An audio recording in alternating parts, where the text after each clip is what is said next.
Good morning, my dear friend. The world is just waking up, bathed in the pale gold of dawn. The sky blushes with the first light, and the air carries a silence that feels sacred, almost alive. In these fragile minutes between night and day, the earth holds its breath. Birds begin to stir in the branches. Rivers shimmer like glass. And somewhere within this quiet, heaven leans close enough to hear a whisper. This is not just morning. It is a threshold between the visible and the unseen. The moment when faith breathes again. Perhaps you find yourself here today, not because sleep escaped you, but because something deeper stirred inside your soul.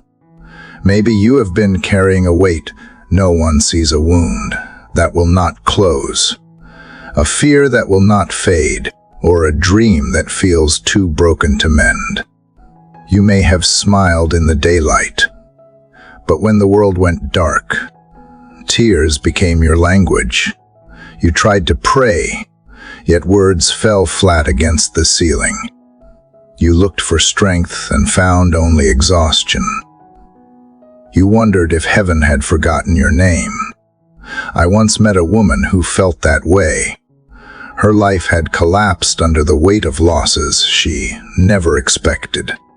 She had buried both her job and her joy in the same year. Fear whispered that her future was over. Every morning she sat by her window, staring at the horizon, wondering why God stayed silent. One dawn, she could no longer bear the emptiness, so she opened her Bible and whispered a single line from the Psalms.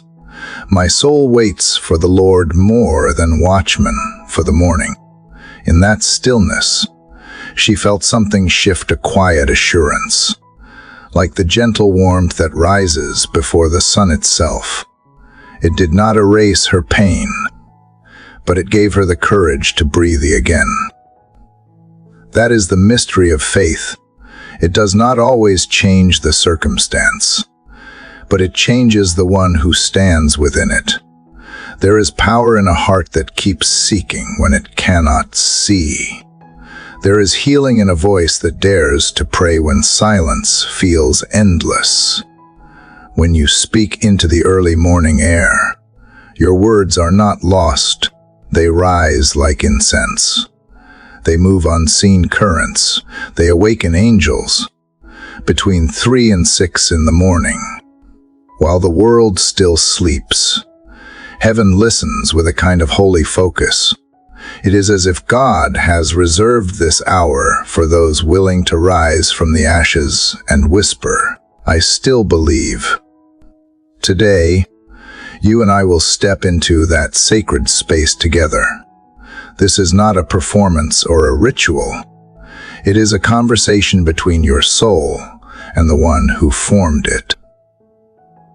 Each breath, each pause, each heartbeat becomes an offering. Across the next 24 chapters of prayer, we will walk a journey of pilgrimage from despair to renewal, from fear to authority, from weakness to worship. You will discover that prayer is not a ladder we climb toward God, but a door He opens toward us. The same dawn that breaks the sky can break the chains around your heart. So as the first light paints your window and the shadows retreat, I invite you to open your heart. Set down the noise of yesterday. Silence the anxious thoughts about tomorrow. And listen. You do not need perfect words. You only need an honest one. Let your soul rise before your body does. Let your faith speak before your logic interrupts. The morning has come, and with it, new mercies. The same God who parted seas, who whispered comfort to prophets and prisoners alike, stands beside you now. Take this moment, my dear friend. Breathe in the calm of the dawn. The day will soon unfold with its demands, but this hour belongs to the eternal. Somewhere in this stillness, the hand of God is already reaching toward you. Do not turn away. Step closer. This is where your healing begins, where faith awakens, and where the long night finally ends. Now, let us begin the journey into prayer. Dear Heavenly Father, the morning light has only begun to touch the edges of the sky, and yet my heart has already awakened to seek you. The world around me is still quiet, but inside, there is a stirring, a gentle reminder that you are near. I come before you not with perfect words, but with a longing that only you can satisfy. As I sit here in this sacred silence, I sense the weight of night slowly lifting, and with it, the heaviness that tried to stay. This hour feels holy because it belongs to you, the one who never sleeps and whose mercy is new every dawn. I bring before you everything that has clung to me from yesterday, the noise, the disappointments, the silent fears that hide beneath my smile. I do not want to carry them into this new day. I want to begin again, not from strength, but from surrender. You know how tired my soul has been from trying to fix what I cannot fix. You know how many times I have smiled for others while feeling empty inside. Yet here I am, Father, because even in my weariness, I know that the moment I turn to you, I am no longer alone. Let this morning be a meeting place between my frailty and your strength.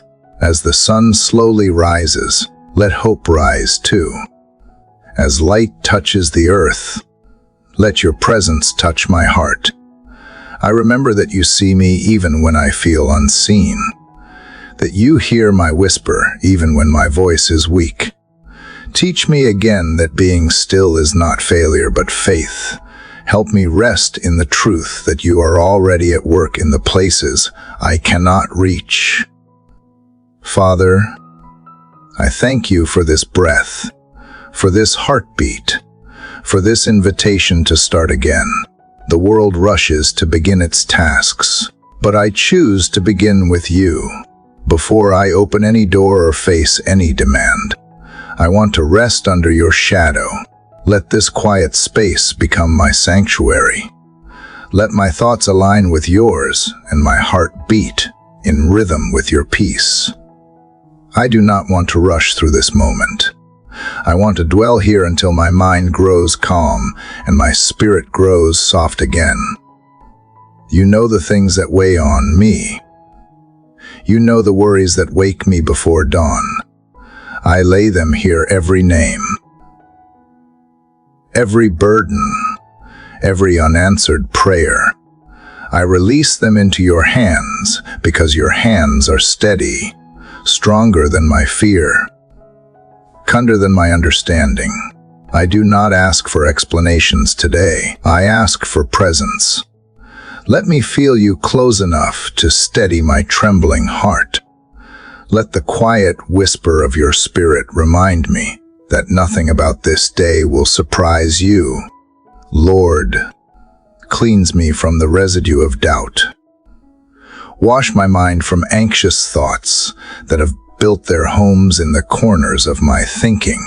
Remove the fog that blurs my faith. I do not want to begin this morning heavy with unbelief. I want to walk in the clarity of your truth. Help me remember that faith is not about knowing what will happen next, but trusting the one who already knows. Strengthen the part of me that still believes when everything else feels uncertain. Father, I offer you my silence, my sighs, my unfinished prayers. I offer you the spaces between my words, the places where my emotions have no vocabulary. I believe you understand what my heart is trying to say, even when my lips fail to form the right sentences. You are not distant. You are near as the light spilling through my window, as near as the breath that sustains me now. Let your peace flow through me like morning light across the water. Let it reach the hidden corners of my spirit, the places I keep locked away, where there is fear. Plant courage. Where there is bitterness, plant mercy. Where there is weariness, plant rest. And where there is sorrow, plant joy, not the loud kind that fades quickly, but the quiet kind that anchors the soul. Father, awaken in me a hunger for what is pure and lasting. Help me see beyond the surface of this day, the schedules, the noise, the endless notifications, and look for the sacred in every moment. Teach me to notice grace in small things, the sound of laughter, the warmth of light, the kindness of a stranger, the steady rhythm of my own breath. Let every ordinary thing remind me of your extraordinary love. I want to dwell in the secret place of the Most High, to abide under your shadow where fear cannot reach and doubt loses its voice. When the day grows loud, remind me of this stillness. When my heart races ahead, call me back to this peace. Let me carry this quiet fire within me wherever I go. Let it shape my words, soften my tone, and guide my steps. Father, if I forget you amid the rush of the day, draw me back gently. Let the memory of this dawn whisper through my spirit like a promise that I am known, I am loved, and I am never beyond your reach.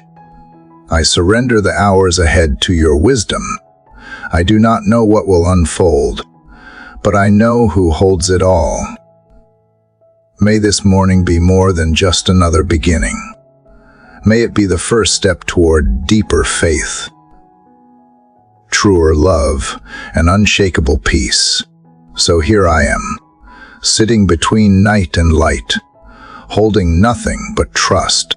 The sky outside brightens, and I can almost feel the earth exhale.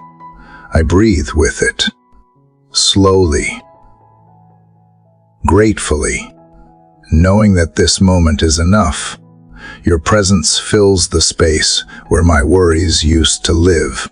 The darkness fades, and so does my fear. This is the secret place you promised, this gentle refuge under your wings. And as the sun climbs higher, I know my soul has already found its morning.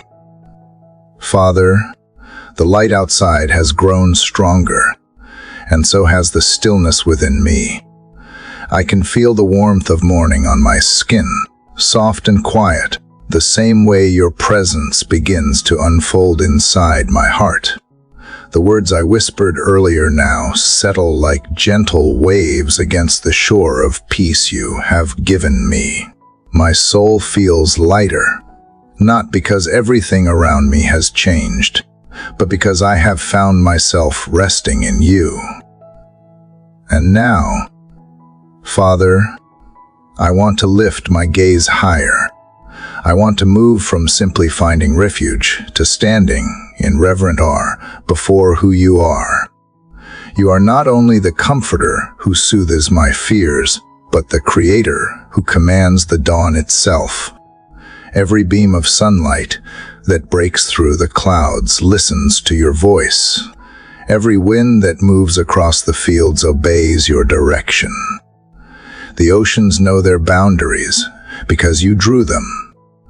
The stars take their places because you called them each by name. I am standing in the presence of the one who shaped galaxies with words, yet still bends low to hear my quiet prayer.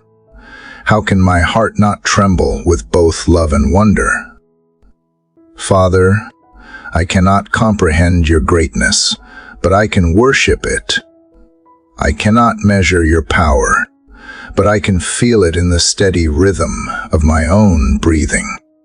You hold the planets in their courses, yet you also hold the fragile pieces of my heart.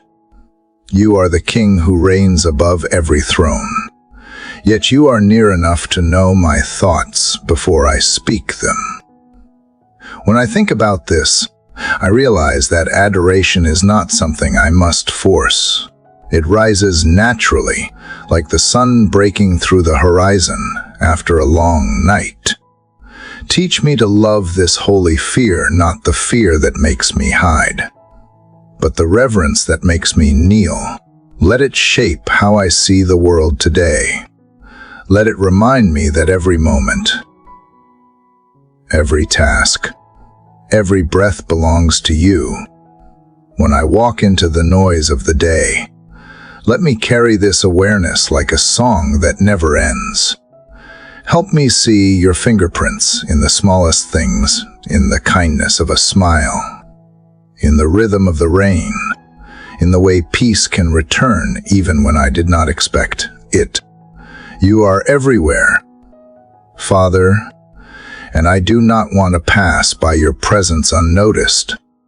You have shown me that worship is not only in the words I speak, but in the posture of my heart. When I love purely, I am worshiping you. When I forgive freely, I am glorifying you. When I choose patience over anger, I am declaring that your spirit lives within me. Let my actions today become a silent hymn that honors you more than any melody could. Let gratitude be my incense and humility be my offering. Father, I remember how many times I have rushed into prayer, asking for something, forgetting first to simply behold you. I have come to you with my lists, my worries, and my needs, but how rarely have I stopped to stand in awe of your holiness. So now, before I ask anything more, I want to stay here in the wonder of who you are. You are light, and in you there is no darkness. You are truth, unchanging and pure. You are mercy, endless as the sea. You are love, deeper than any loss, stronger than any fear. As I lift my thoughts toward you, I sense your majesty stretching beyond what my mind can contain. You sit enthroned above the earth, yet you dwell within those who call your name. That paradox humbles me. It reminds me that I am not just speaking to the sky, I am speaking to the very breath that gives me life. My soul bows before your brilliance. You are my fortress, but you are also my fire, refining every part of me that still clings to pride. Burn away what keeps me small. Let only what is true remain. Father, I want to live today in a rhythm of reverence. When I step outside and feel the sunlight on my face, let me remember that it shines because you commanded it. When I hear the laughter of others, let it echo as a reminder that joy was your invention. When I face a challenge, let me remember that even mountains melt before your presence. You are not far from me. You are woven into every thread of creation. Teach me to notice. Teach me to adore. There is a beauty that comes with holy fear, a quiet confidence that knows you are both powerful and good. I no longer have to control everything because you already reign. I do not have to understand everything because your wisdom holds the pattern I cannot yet see. Let this reverence anchor me when confusion tries to shake me. Let it still my racing thoughts and silence every complaint that rises from impatience. The more I gaze upon you, the smaller my fears become. Father, let this day begin and end in awe. Let my first thought be gratitude, and my last thought be praise. Guard me from treating your presence as ordinary. Help me remember that every breath is borrowed. Every heartbeat is grace. Every sunrise is a sermon about your faithfulness. If I forget, whisper gently until I remember again. In this moment, I lift my voice not to ask but to adore. You are the reason the darkness cannot win. You are the reason hope still breathes. You are the reason I can rise. Forgive and try again. You are the melody that runs beneath all chaos. You are the stillness that remains when every storm passes. Father, I choose to begin this morning not with fear, but with reverence. I choose to stand before you not as a beggar, but as a beloved creation, awed by your glory and grateful for your grace. I do not need the day to be easy. I only need to know that you are here, that truth alone is enough to make this morning sacred. The sun climbs higher, the world awakens, and my heart bows lower in worship. The day stretches wide before me, but before I take my first step, I pause again to say what my soul has known all along. You are worthy. Father, worthy of my attention, my devotion, and my awe. Father, as my heart continues to rest in the quiet awe of who you are, I feel the gentle tug of your spirit drawing me deeper. The morning light has now fully awakened the earth, and in its glow, I see not only beauty, but also the truth of how much I still need to be made new. In the brightness of your presence, nothing can remain hidden. The warmth that comforts me also exposes the corners of my soul that still carry shadows. Father, I come to you now not only to adore you, but to be cleansed by you. I bring myself to the fountain that never runs dry. I know, Lord, that worship without honesty is only noise. And I do not want to offer you words without truth. So I open my heart wide and let the light in. You already know what you will find there, the impatience that surfaced when I should have trusted, the pride that whispered when I should have been silent, the fear that disguised itself as control. I confess them all, not to remind you, but to remind myself that I cannot cleanse what I refuse to acknowledge. Wash me. Father, wash the stains that time and habit have left upon my thoughts. Wash the memories that replay too often and keep me anchored in yesterday. Wash the guilt that still tries to convince me I am unworthy of joy. Father, I remember how easily I try to fix myself, how often I attempt to polish the surface while ignoring the cracks beneath. But you are not interested in my performance. You desire truth in the inward parts. You invite me not to hide, but to be healed. I can almost feel your spirit like living water, moving through every dry place, rinsing away the residue of regret. It does not rush. It flows gently, persistent and pure, until every hidden wound feels the touch of grace. Sometimes, Father, it is easier to ask for blessings than to face my brokenness. Yet, the more I sit here, the more I understand that confession is not about shame. It is about returning home. You do not expose me to condemn me. You reveal to restore. You uncover to recover. You cleanse not to humiliate, but to renew. When I release my sins into your mercy, I am not diminished, I am restored to the person you always saw beneath the mess. Let this realization settle deep in me today. Let it silence the accusing voices that try to replay the past. Father, I come to you as one who is thirsty. Let your mercy be the water that runs clear over my weary heart. Every drop carries away a fragment of the old me. Every ripple speaks of grace that is greater than failure. I feel lighter as I let go of resentment I have carried too long, of comparisons that poisoned my peace, of expectations that burdened my joy. Teach me to breathe again in the freedom of forgiveness. Let me walk through this day unchained, not by denial of sin, but by deliverance from it.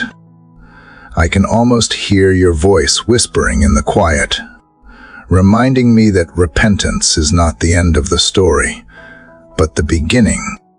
When I lay down what is broken, you hand me back what is whole. When I release what has stained me, you clothe me in purity. Father, I do not deserve such love, but I receive it with gratitude that humbles me to tears. Thank you for seeing me as I am and loving me still. Thank you for never growing weary of my returning. Cleans also. Father, the way I see others. Too often my heart has judged before it has understood. Too often I have spoken when silence would have been kinder. Purify my eyes so that I may look upon others with compassion instead of comparison. Wash my words so that what flows from my mouth today will heal rather than wound. Let mercy rewrite the language of my life. Father, I know that forgiveness is both gift and choice. I ask not only to be forgiven, but to forgive. There are faces that still rise in my memory, people whose actions left marks I wish I could erase. Help me not to carry them as burdens, but to release them as offerings. Let my forgiveness be the proof that I have truly been washed. Let the same grace that cleans me flow through me. If freedom is real, it must be shared. I think of how rivers stay pure when they move and grow stagnant when they do not. Let my soul keep moving in gratitude, generosity, and humility. Do not let me settle in bitterness or dwell in guilt. Keep me in motion toward mercy. Keep me flowing toward love. Let every thought, every response, every act today spring from a clean heart. When I speak, let it taste like fresh water. When I act, let it feel like the touch of grace. Father, as you cleanse me, refill me. Empty vessels cannot overflow, and I want to overflow with kindness and peace. Let your Spirit not only wash away what is wrong, but also fill me with what is right, patience that endures, joy that steadies, gentleness that disarms. Let righteousness not be a heavy robe, but a light garment that moves with me through the day. Remind me that being clean is not about perfection. It is about staying close to the source. This morning, Father, I picture the fountain again, the one that never runs dry. Its water is clear as crystal, and it flows from your heart into mine. I dip my hands into it, and I feel its coolness soothe what was restless. I let it run over my face until I no longer feel the dust of yesterday clinging to me. The morning sun glimmers on the surface, and for a moment I understand. Holiness is not about distance. It is about closeness. It is not about being flawless, but about being fully yours. So I sit here, cleansed and quiet, aware of both my weakness and your strength. I do not rush from this place. I linger in gratitude, letting the light of morning mingle with the calm that now fills me. Somewhere in the distance, the world begins to stir, but inside me, there is only stillness. I feel ready, not because I am perfect, but because I am forgiven. I rise not in pride, but in peace. My heart is washed, my mind renewed, and my spirit refreshed. The fountain still flows, and I know I can return to it again and again. For it is not outside me anymore, it lives within me, as you do. Father, the peace that flowed from your cleansing still lingers within me, quiet and pure, like morning mist that refuses to lift too soon. My heart feels lighter now, yet in that stillness, a new awareness rises how easily my desires wander, how quickly I drift from surrender into striving. I sense you calling me not only to be washed, but to be aligned, to let my will find its rhythm again inside yours. It is not enough to be clean if I am still walking in circles of self. Father, teach me what it means to yield completely, not as one defeated, but as one finally at rest. There are dreams in me that shine bright and loud, dreams I have held tightly for years, believing they were good because they seemed right in my eyes. But I am learning that even good things can become heavy when I carry them without your direction. You have shown me that peace does not always come from achievement, but from alignment. So, Father, I bring you every plan I have drawn in my own wisdom. I lay down every expectation that has quietly become an idol. I open my hands, trembling but honest, and I say, take what is not meant to stay. It is not easy, Father, to let go of control. Somewhere inside me, there is always the whisper that I could make things happen faster if only I tried harder. Yet the harder I push, the more I lose sight of you. I have mistaken anxiety for productivity and fear for responsibility. I have run ahead of grace and called it ambition. But now, in this quiet hour, I feel the gentle correction of your love. I hear the invitation to slow down, to listen, to walk instead of rush. You remind me that surrender is not the loss of purpose, but the rediscovery of it. Father, align my heart with your timing. Teach me to wait without frustration and to move without hesitation when you call. I do not want to cling to what you are trying to change, nor resist what you are trying to give. Let my desires be shaped by your wisdom, not by my urgency. Let my prayers sound less like demands and more like trust. When I start to measure my worth by what I accomplish, remind me that obedience has always mattered more than outcome. You know the paths I have chosen that led me into exhaustion. You know the prayers I prayed out of fear rather than faith. I bring them back to you now, not to ask for a redo, but to ask for realignment. Straighten the places where I have wandered.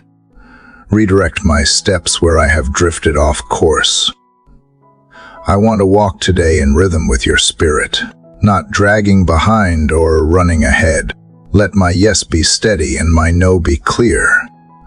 Let the peace of your will anchor every decision that waits before me. Father, I see now how many times I have prayed for blessings that would have buried me if you had granted them too soon. Thank you for every closed door that was really protection, for every delay that became preparation. Thank you for saying no when I was too focused to see that I was asking for less than you planned to give. You have never withheld goodness from me. You have only withheld what would have broken me. Help me to remember that when I am tempted to question your ways again, I am learning. Father, that surrender is not passive. It is an active trust that keeps moving forward even when the map is unclear. It is opening my hands again each morning, saying, "Write today's story as you wish." It is stepping into moments with peace instead of pressure. It is trading the need to control for the confidence that you are already in control. When I forget, whisper to my heart that your will is not a threat, but a promise that wherever you lead, grace will already be waiting there. Father, I give you not only my plans, but my pace. Slow me down when my hurry blinds me to beauty. Speed me up when hesitation keeps me from obedience. Teach me to live this day without resistance, fully present to what you are doing right now. Help me see interruptions as invitations and challenges as opportunities to lean deeper into faith. If I lose sight of direction, remind me that sometimes being still is the truest form of movement. You know, Father, how deeply I want to please you, yet how easily I confuse pleasing you with impressing others. Strip away that need to perform. Free me from comparison, from the noise of expectation that tries to drown out your whisper. Replace it with contentment, quiet strength that knows everything unfolds at the right time. Let me wake each morning not asking for everything to go my way, but asking for grace to walk in yours. I picture now, Father, a field after the rain. The soil is dark and soft, the air fresh with renewal. That is how I want my heart to be pliable under your hand, ready to receive whatever seed you choose to plant. If you want me to grow upward, give me courage. If you want me to stay hidden for a season, give me patience. If you prune what I have built, remind me that growth always begins with cutting away. Let me trust your hand even when it hurts, because I know it is the same hand that blesses. Father, align not only my will but also my emotions. Calm the waves that rise when things do not go as planned. Teach me to find peace not after the storm, but within it. Teach me to say, even here, even now, your will be done, and to mean it with a heart that truly rests. Let every decision I make today flow from that peace, not from fear or impulse. Let your spirit be the compass that turns me gently toward what is eternal. I do not want to live a life that looks successful but feels hollow. I do not want to chase open doors if you are not standing on the other side. Let every opportunity be filtered through your purpose. Let every desire be refined until it mirrors yours. Father, I choose this alignment, even when it costs comfort. I choose the narrow path if it means walking close beside you. I choose the unknown if it means trusting your hand more than my sight. And so, as the morning deepens and the world begins its rhythm, I remain still for one more moment. The air feels alive with quiet purpose. The peace within me no longer feels fragile. It feels anchored. My will, once restless, now finds its place inside yours. I rise from this prayer with hands open, heart light, and steps steady, ready to follow wherever you lead. The day stretches before me like a canvas, and I whisper into its silence the only truth I need to begin. Your will is my way. Heavenly Father, as I rest in the quiet certainty of your will, I feel something deeper awakening within me, a longing, not just to follow you, but to truly belong to you. The surrender of my plans has opened a space inside my soul, and in that space, I can finally hear the truth I have too often forgotten. I am not merely your creation trying to earn your favor. I am your child, already loved, already chosen. Father, as this morning unfolds, let me step fully into that identity, not as a visitor in your presence, but as one who lives there. There have been so many days when I have walked through life like an orphan, trying to prove my worth through effort, success, or approval. I have worn the masks that the world rewards, pretending to be strong when I was breaking, pretending to be fine when I was weary. But you see through all of it. You do not ask me to perform. You ask me to rest in the truth that I already have a home in your heart. Let this truth sink deep, Father, until it becomes unshakable. Let it replace every lie that has whispered, I am not enough. You call me beloved, yet so often I have answered to other names failure. Disappointment. Too late. Not worthy. Today, I lay those names down. They are not mine anymore. You have written a new name across my spirit, one that cannot be erased. Child. Redeemed. Heir. Loved. No title in this world can give me greater dignity than that. Father, teach me to carry myself with the quiet confidence of one who belongs, not with pride, but with gratitude, not with arrogance, but with peace. I remember how often I have stood outside the door of grace, knocking with trembling hands, afraid you would not open, but the truth is, the door was never locked. You were always standing inside, waiting with arms open wide. You were never the one who hid. I was the one afraid of being seen, afraid of being loved too deeply, because deep down I thought I might not deserve it. But you are teaching me that love is not deserved, it is received. And when it comes from you, it does not waver when I fall short. It stays.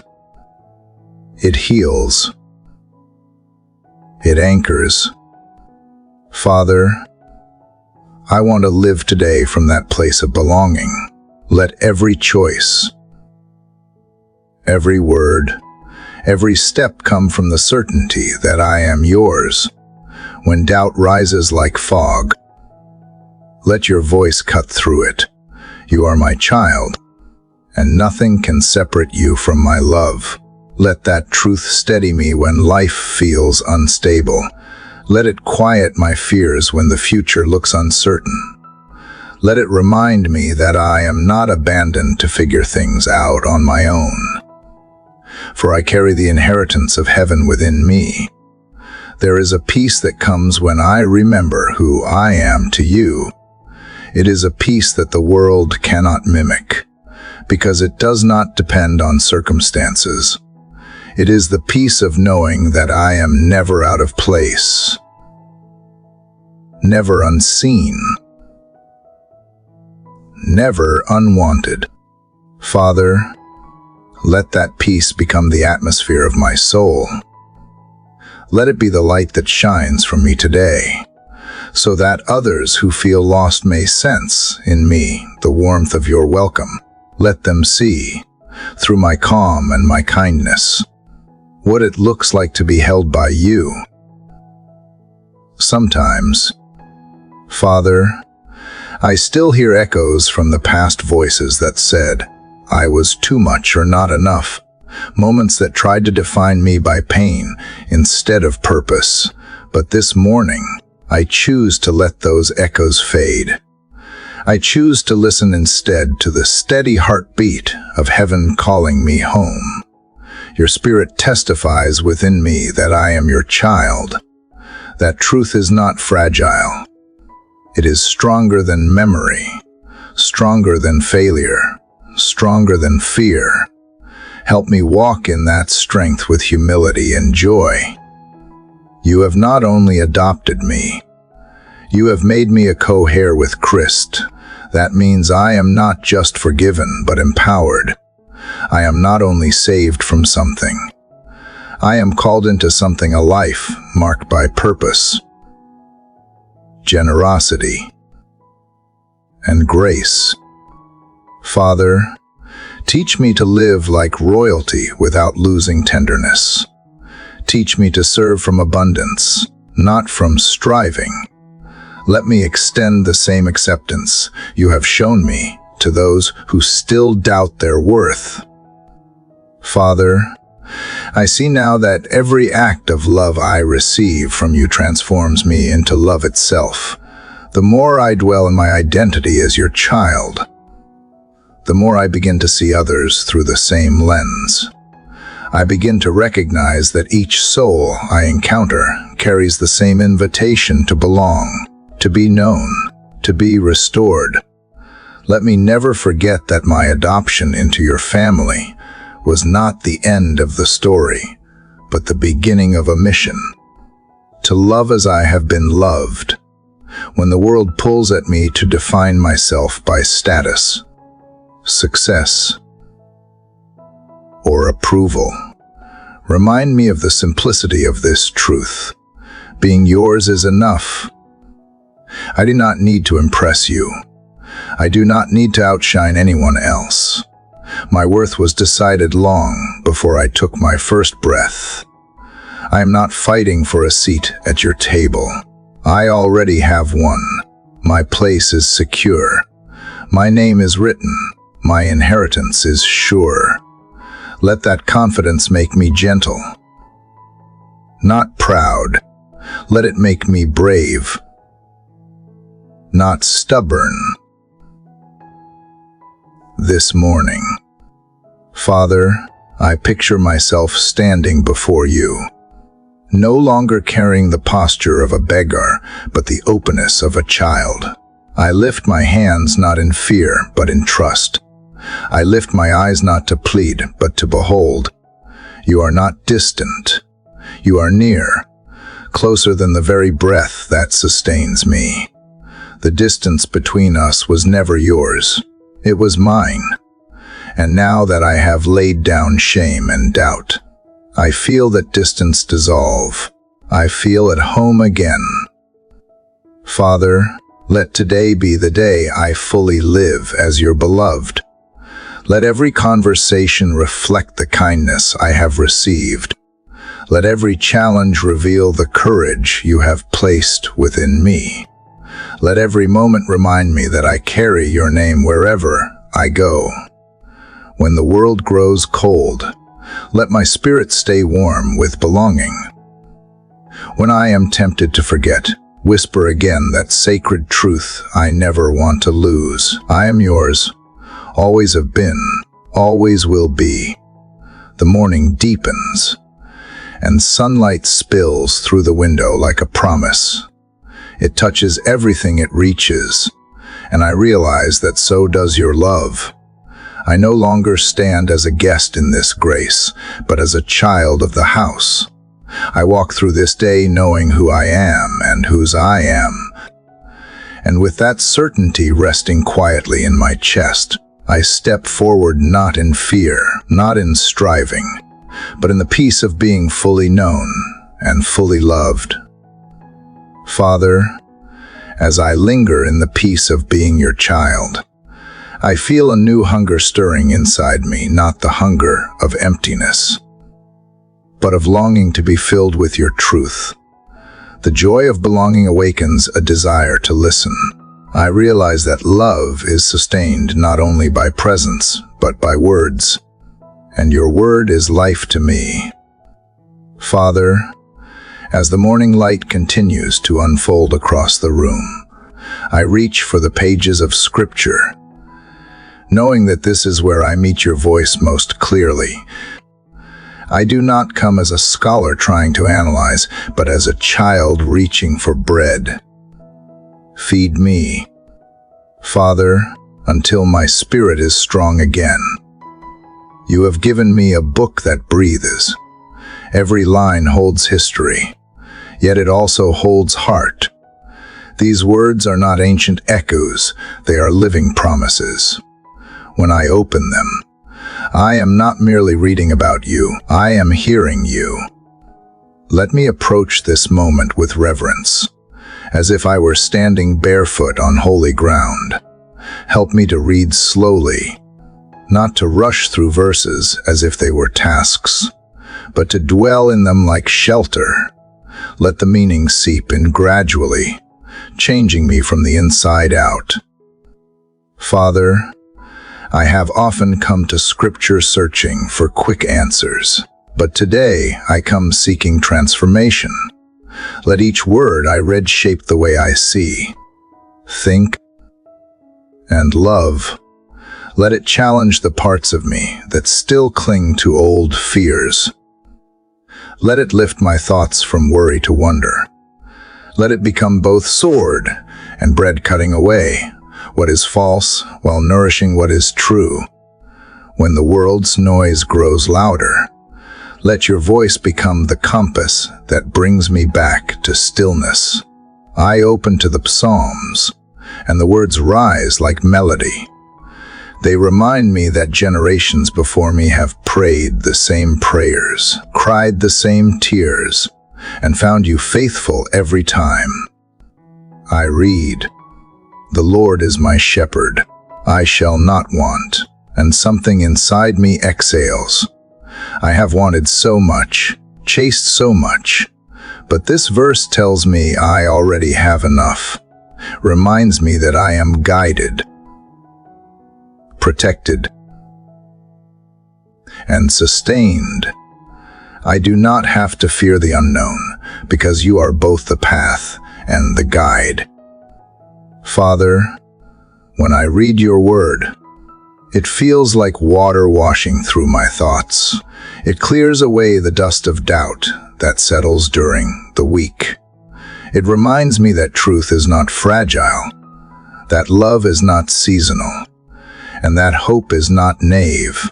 Each verse becomes a steady heartbeat, reminding me who you are and who I am in you. Let me never treat this time as a ritual. Let it be a meeting place, a conversation between heaven and earth. Sometimes, Father, the verses pierce me like light through a cracked wall. They reveal what I did not want to see. My impatience, my selfishness, my pride. But even in that discomfort, there is healing.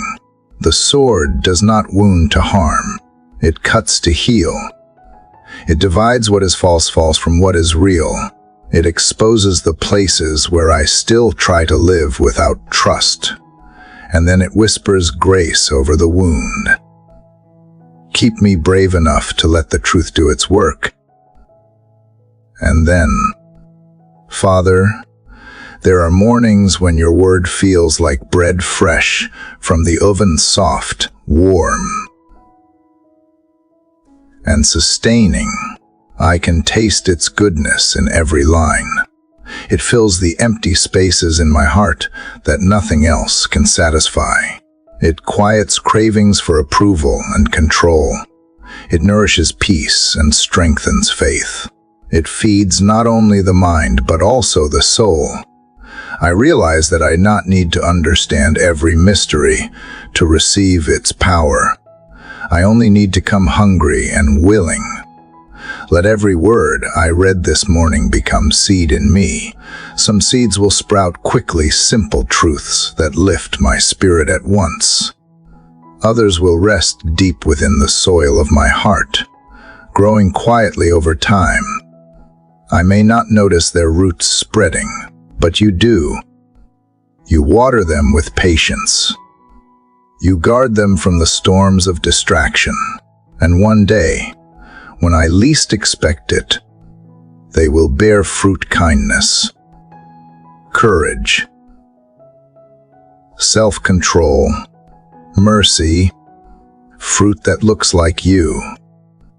Father, I want your word to dwell in me so deeply that it changes my reflexes. When anxiety comes, let the first thought that rises be truth. When temptation whispers, let the first defense be scripture. When I feel lost, let the verses I have stored in my heart light the way back. I want your word to become my instinct to speak through me, even when I am silent, to guide me even when I am unsure. There are days when the Bible feels heavy, not because of its weight, but because my spirit feels dull. On those days, Father, remind me that discipline is also devotion. Even when I do not feel inspired, your word is still alive. Even when I do not feel moved, the truth still moves within me. Let me keep showing up at the table, trusting that every meal, no matter how small, nourishes the soul that keeps returning. Father, I thank you for the privilege of access. There are places in the world where these words cannot be read freely, where pages are torn, hidden, or memorized in secret. Yet here I am, holding this sacred gift in my hands. Do not let me take it lightly. Let gratitude be the posture with which I read. Let reverence be the rhythm of every line I whisper. As I continue, I pause over one verse. Your word is a lamp to my feet and a light to my path.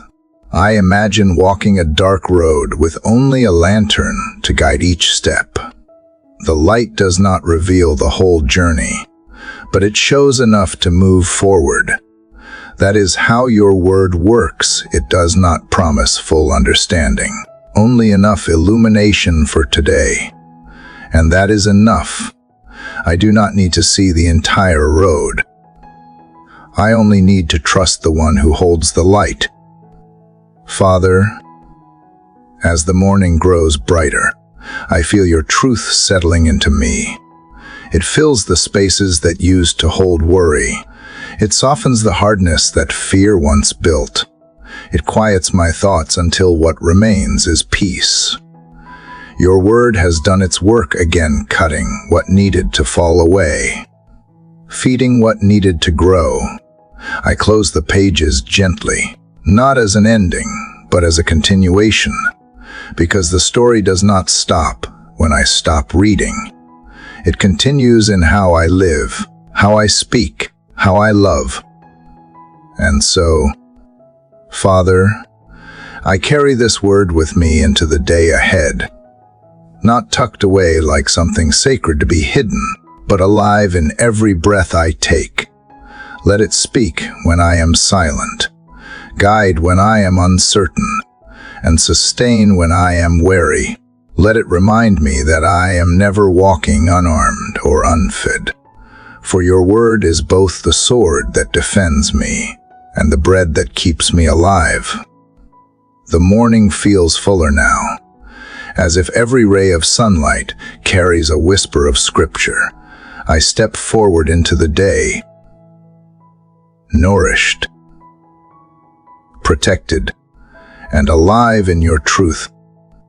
Father, as I rise from the quiet strength of your word, I feel the world beginning to stir around me. The stillness of early morning fades into the hum of movement, and I know that soon I will step into the noise of the day.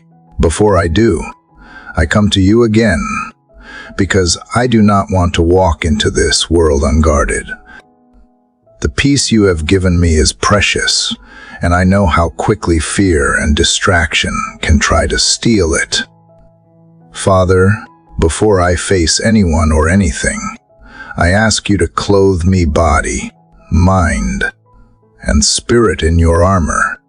I do not want to enter battle unaware.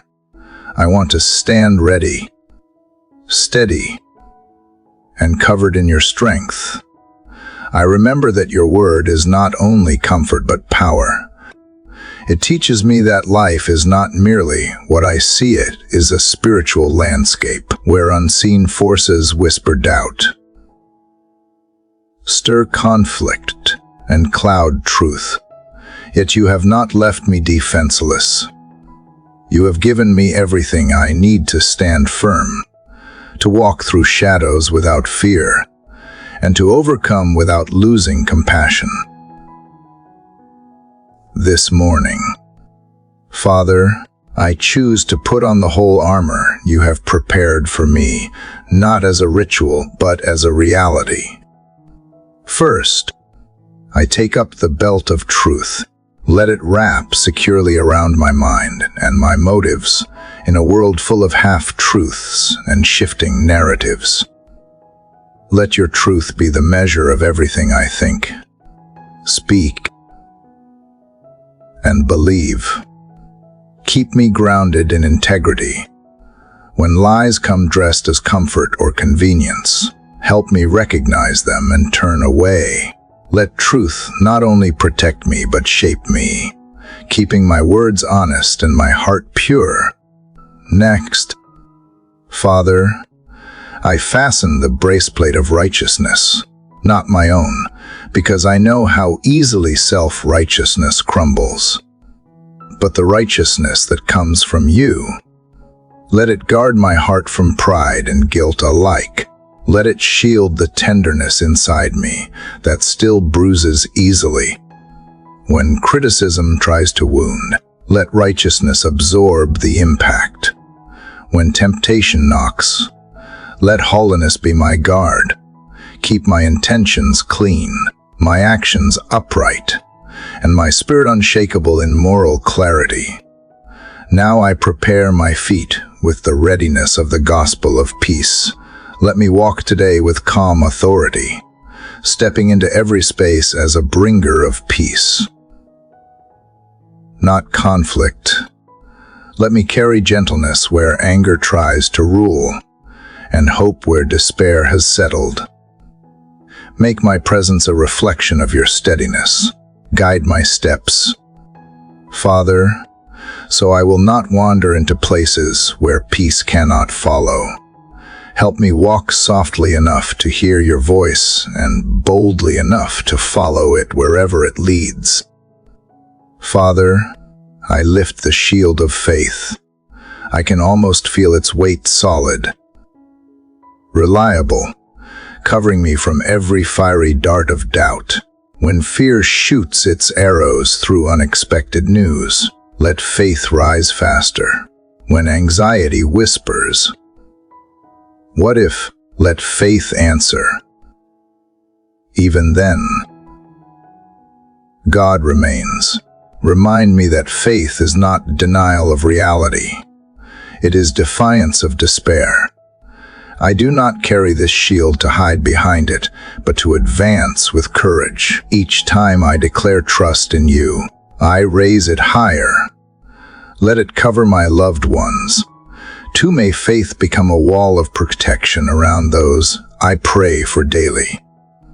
Then I place upon my head the helmet of salvation. Guard my thoughts, Father, for they shape the world I live in. Protect me from mental exhaustion, from spirals of self-doubt, from the subtle lies that question my worth or purpose. Let salvation be the anchor that steadies my mind. Remind me that my story has already been redeemed, my soul already rescued. When confusion tries to cloud my focus, let the assurance of salvation clear the haze. Keep my mind awake, aware, and set on things eternal. Finally, Father, I take up the sword of the Spirit, which is your word alive in me. It is not a weapon of destruction, but of truth. Let it cut through the deceptions that tangle around me. Let it defend what is sacred when compromise tempts. Let it be both sharp and merciful, firm but not cruel. Teach me to wield it with discernment, speaking truth without arrogance, confronting evil without losing love. Let scripture not just be on my lips, but in my reflexes, ready to speak peace into chaos and clarity into confusion. Now that I am clothed and armed, I pause and breathe. I do not feel the armor as weight, but as freedom. It does not restrict me. It strengthens me. It does not isolate me. It connects me to the power that flows from heaven itself. I am reminded that every piece fits perfectly because it was designed by the one who knows exactly where I am most vulnerable. You do not dress me for comfort, but for courage. You do not send me out alone, but equipped. Father, let me wear this armor with humility. Let me never use strength to dominate, but to defend. Let courage never become harshness. Let truth never become pride. Let faith never become arrogance. The armor is not to prove superiority, but to preserve peace. It reminds me that victory is not about winning arguments or conquering people. It is about standing firm in love when everything else trembles. And when the day grows long, when I feel the weight of the world pressing against me, remind me that I do not fight in my own might. Behind every act of obedience is your power. Behind every word of faith is your spirit. Behind every quiet act of kindness is the unseen strength of heaven. Let me never forget that I fight from victory, not for it. The battle was already won before I ever took my first step. My task is simply to stand. Father, help me recognize that this armor is not something I take off. When the day ends, it becomes part of who I am. Let truth be my default, righteousness my reflex, peace my posture, faith my atmosphere, salvation my mindset, and your word my constant voice. When I rest tonight, may I rest in the same protection that carried me through the day. The morning now feels brighter, but not because the sun is stronger. It is because I am standing taller. I am clothed in what the world cannot see, but what heaven recognizes. The mark of one who belongs, who is covered, who is ready. The day stretches ahead, uncertain as always, but I do not fear it. I step forward, not with anxiety, but with the quiet assurance that I am fully equipped. Truth holds me steady. Righteousness shields me. Peace guides my steps. Faith surrounds me. Salvation guards my mind. And your word, Father, goes before me, sharp, alive, and victorious. Father, you who see beneath what others cannot, I come before you again as the quiet strength from the last prayer still pulses in my spirit, even clothed in your armor, even standing ready for the battles of the day. I find there are things inside me that weigh more heavily than any outward pressure. These are not arrows from without, but chains from within, chains I have carried for far too long. Sometimes so familiar I forget they even bind me. And so, Father, I come not only to stand, but to be freed. This morning, I bring to you what I have hidden. You already see it. Yet somehow the act of offering it brings it into the light where healing can begin. These chains, Father, they are made of regrets I cannot undo, fears I cannot explain, guilt I have tried to silence, and shame that still echoes louder than truth. They wrap around my spirit not because you put them there, but because I held on to them as if they were part of me. Today I open my hands. I want freedom, not just movement. I think of the chains of unforgiveness. Father, how easily they tighten around my heart when I rehearse the pain done to me or the harm I have caused others. I confess, I have held grudges not to protect myself, but because I did not know who I would be without them. I have feared that if I let go, it meant what happened no longer mattered. But now I see that forgiveness is not dismissal, it is release. It is trusting you to be the just judge. It is choosing freedom over the illusion of control. Help me let go. Father, not just once, but daily. Teach me to forgive as you do, fully, deeply, without condition or timeline. There are also chains of self-condemnation that grip tighter than any judgment from others. I remember every word I wish I had not said, every silence I should have broken, every opportunity I missed because fear shouted louder than purpose. But you, Father, do not measure me by my past. You call me by name, not by failure. Remind me today that the cross was not a partial payment. It covered everything, every flaw, every weakness, every missed step. Let that truth be the key that breaks every lock I have fastened around myself.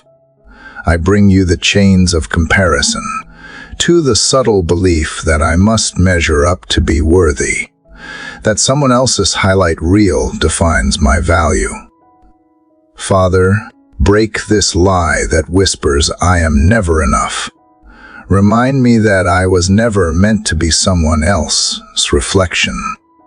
I was made in your image, crafted uniquely, called personally. Help me stop competing in races you never asked me to run. Let me rest in the identity you formed in me long before the world taught me to doubt it. Father, I sense that even the chain of fear is losing its grip. It used to paralyze me, convincing me that worst-case scenarios were inevitable. That pain was just around the corner. That hope was dangerous. But you have not given me a spirit of fear.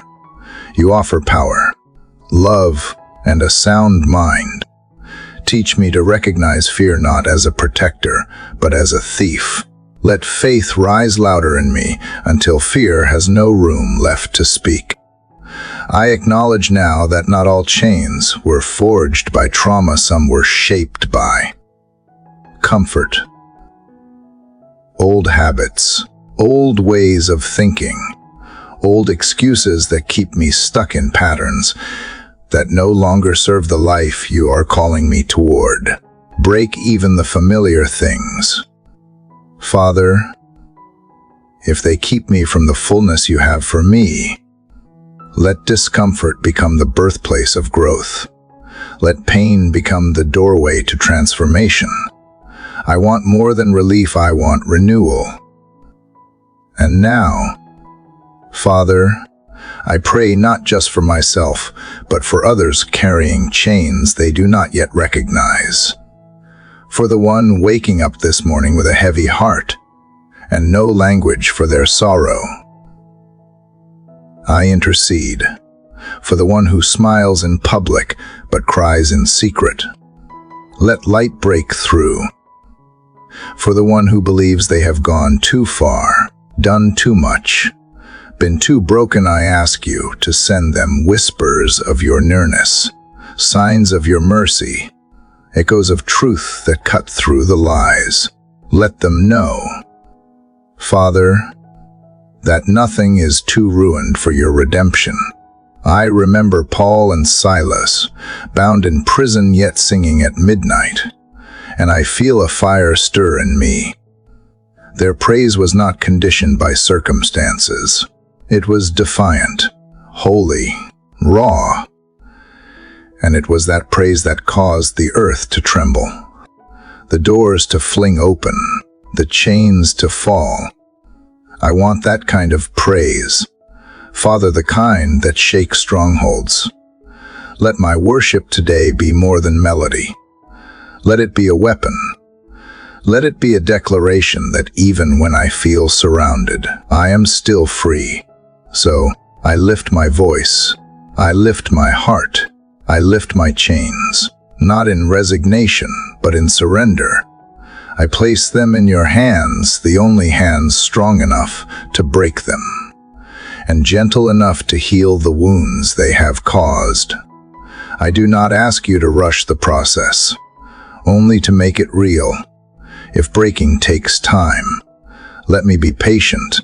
If healing stings, let me be brave. But do not let me settle for less than freedom. I was not made to be captive. I was made to walk in light, in truth, in wholeness. Father, I believe this freedom begins not in action, but in agreement. So I come into agreement with your truth today, that I am loved, that I am redeemed, that I am no longer a slave to sin, to fear, to shame, to expectation. I come into agreement with the identity you have spoken over me. Even if I do not yet see it fully, I come into agreement with the process, trusting that what you begin, you will finish. Let the weight fall now, Father, not just symbolically, but truly. Let me walk through this day lighter, freer, more rooted in truth than ever before. Let others see not just my smile, but my freedom. Let it be contagious. Let it be evident that I serve a God who breaks chains, not just in stories, but in real time. Let my life become the evidence of your mercy at work. And as I step forward, still wrapped in your armor, but now lighter in spirit, let joy find me. Not the fleeting kind that depends on circumstance, but the deep, steady kind that comes from knowing I have been released. Let my laugh be louder. Let my walk be lighter. Let my breath be fuller. Let my eyes see wider. This is what freedom feels like, and I will not return to the things that once imprisoned me. I walk with you now, unbound, unburdened, and unafraid. Father, as the freedom from those fallen chains settles into my spirit, I feel both lighter and strangely open, as if my soul is a room that has been cleared but not yet furnished. Freedom is beautiful, but it also reveals empty spaces where old burdens used to live. And so, Father, I come again to you not only to be released, but to be filled. I do not want emptiness where pain once resided. I want your joy to take root in every corner of my heart until it becomes a wellspring that cannot run dry. The morning feels different now. Father, the air carries a quiet energy, and I can almost sense possibility rising with the sun. Yet I know how easily emptiness can turn into restlessness if it is not filled with something holy. I do not want to trade chains for distractions. I do not want to escape prison only to build another with my own hands. Fill me with what endures. Fill me with what heals. Fill me with your joy, the steady, enduring kind that lives deeper than mood and circumstance. Father, I realize that joy is not simply the absence of sorrow. It is a presence, alive and active, rooted in something unshakable. It is not the glitter of temporary happiness, but the glow of a soul anchored in you. Teach me to recognize it, to cultivate it, to protect it. I have spent so many mornings asking for peace, but today I ask for joy that moves beyond survival into celebration. Joy that draws me outward instead of pulling me inward. You have taught me that joy is not shallow. It can coexist with tears. It can grow even in difficult soil. It is not naive. It is defiant. It declares that hope is stronger than despair. That love is stronger than loss. That gratitude is stronger than fear. Father, let that joy become my default setting, the atmosphere I carry wherever I go. Let it color the way I speak, soften the way I respond, brighten the spaces I enter. I think of the times, Father, when I tried to manufacture joy by pretending everything was fine. That was not joy, it was performance. It was an effort to convince myself that pain had no power, when in truth I was still hurting. But real joy does not deny pain. It transforms it. It grows like a garden in the cracks of broken pavement. It sings in the silence after storms. It rises not because life is perfect, but because you are present. Father, I want to see joy as you see it, not as a reward, but as a resource. Not as something earned, but as something received. Let me stop waiting for conditions to align before I feel it. Let me find it now in the steady rhythm of my breathing, in the softness of morning light, in the knowledge that I am not alone. Let me practice gratitude until it becomes second nature, because gratitude is the seed from which joy blooms. There are empty places in my heart where grief once dwelled. Fill them with laughter that is pure, not forced. Fill them with wonder that is quiet, not loud. Fill them with a sense of beauty that does not fade when the day grows hard and where the empty space is still raw. Father, pour comfort first, so that joy does not feel like a cover, but like a healing. Let me welcome the slow bloom instead of rushing it. Father, teach me to carry joy not only as an inward feeling, but as an outward practice. Let my kindness be joy translated into action. Let my patience be joy refusing to be shaken. Let my generosity be joy overflowing. When I meet people burdened by heaviness, let my presence be a gentle reminder that joy is still possible. Not by preaching, not by forcing, but simply by embodying the quiet light you place within me. I remember now, Father, that your word says the joy of the Lord is my strength. That is the kind of joy I long for, not fragile, not conditional, but strong enough to hold me when everything else feels weak, strong enough to anchor me in storms, strong enough to lift me when exhaustion tries to drag me down. Father, let that strength pulse through my words, my work, my relationships today.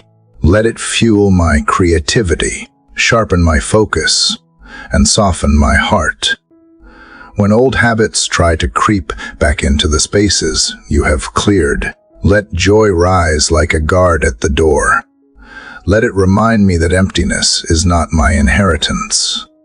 Let it keep me from reaching for substitutes that numb but never satisfy. Let it pull me forward into new patterns of thought, new rhythms of living, new depths of gratitude. Let joy become the fragrance of my soul, unmistakable and inviting. Father, I also pray for those around me who cannot yet feel joy. For the one who woke up today feeling numb, thinking they have nothing left to send a moment of beauty into their path. For the one who has lost so much, they believe joy is betrayal. Show them that joy can honor sorrow rather than erase it.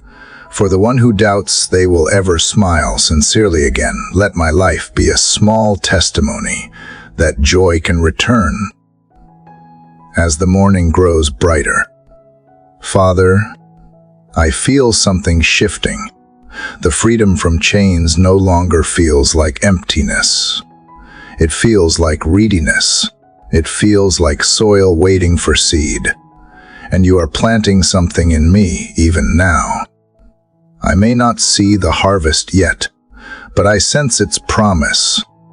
I sense the beginnings of a joy that is deeper than feeling, sturdier than optimism, rooted in eternity rather than circumstance. So I open my hands again. Father, not to release this time, but to receive. I receive your joy not in part, but in full measure.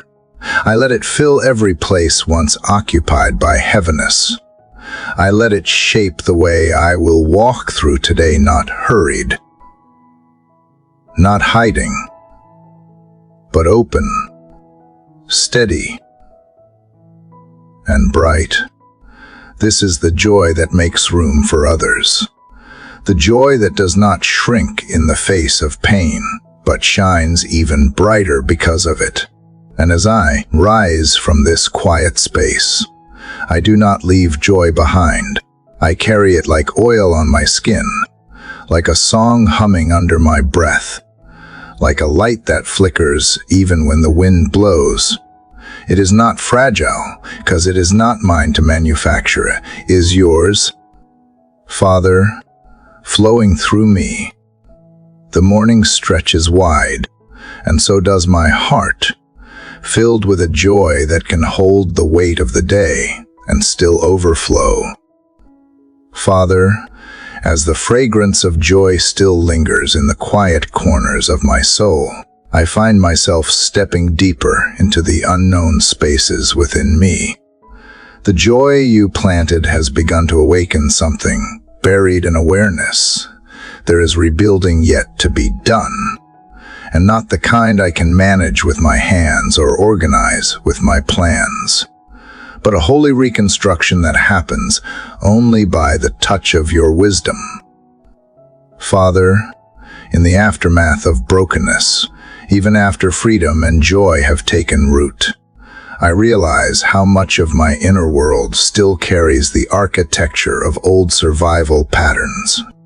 Habits built in haste, thoughts shaped by fear, beliefs formed in the dark, all of them still standing like fragile scaffolding around the soul you are reclaiming. And so I turn to you now, not just as my comforter, but as my architect. Tear down what no longer belongs and build what can truly endure. Let the blueprint of my heart be drawn by your hand, not my hurt. Let my values rise from truth, not trauma. I am ready to be rebuilt. Father, not restored to who I was, but remade into someone I have never yet become. I no longer want to patch the holes in my walls with self-protection or hide my most sacred spaces behind doors of fear. I want you to design something that reflects your heart, an inner world that welcomes peace,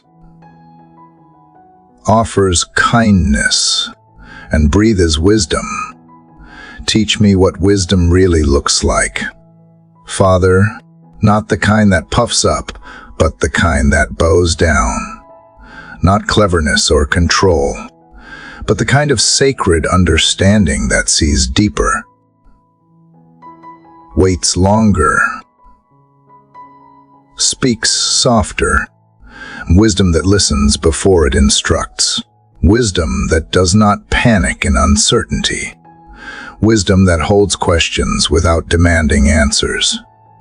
Let that be the foundation you lay beneath the new structure you are forming in me. Father, I confess that I have leaned on my own understanding more times than I can count. I have relied on experience instead of revelation, and I have confused noise for discernment. But I see now how fragile that house has been. It crumbles in storms. It sways with emotion. It cannot hold the weight of my calling. So I surrender my assumptions, my formulas, my urgency. Build in me the long view. Root me in what is eternal. Plant patience where I once prized quickness. I remember now that Scripture tells me wisdom is more precious than rubies, and nothing I desire can compare. And yet I have chased so many lesser things: approval, ease, answers without pausing to ask for the thing that can actually carry me through this life with depth and grace. But now, Father, I am asking, I am seeking, I am knocking at the door of understanding, trusting that you will open it in due time. Show me how wisdom rearranges priorities, how it teaches me when to speak and when to stay silent, how it protects me from false urgency and leads me away from reactive choices. Teach me to build my responses on stillness, not just on strategy. Let the atmosphere within me reflect your clarity, not confusion. Your steadiness, not striving. Father, I want to rebuild not just for survival but for beauty. Let every thought be a window that lets in your light. Let every word I speak become a beam that supports others rather than wounds them. Let my choices be shaped by insight, not impulse. And in the spaces where I am still raw or unsure, let your wisdom be the voice that steadies me before I move. I think of how you speak through whispers, not storms, how wisdom is often found in quiet places, not loud platforms. Help me create that quiet within.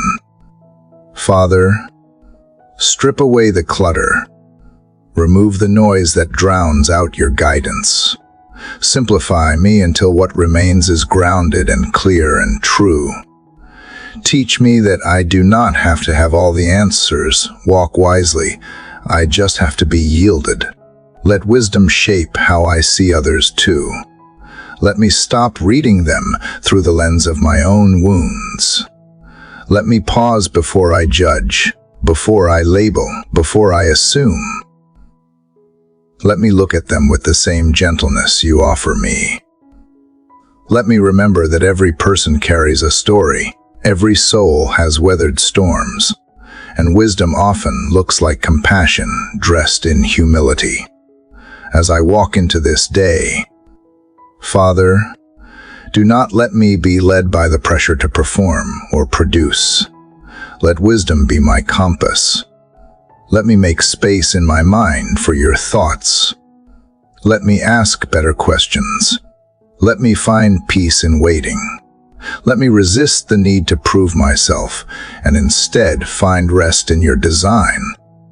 Rebuild the chambers of my inner world, Father, so that they echo with peace instead of panic, steadiness instead of striving, truth instead of assumption. Let every step I take come from a place of alignment with your wisdom. And when I stumble or forget or default to old habits, gently bring me back, not with shame, but with clarity and kindness. I also pray, Father, for those who are trying to rebuild from ruins they never asked for, those who have lost jobs, relationships, health, direction, those who stand in the rubble and wonder if anything lasting can ever be built again.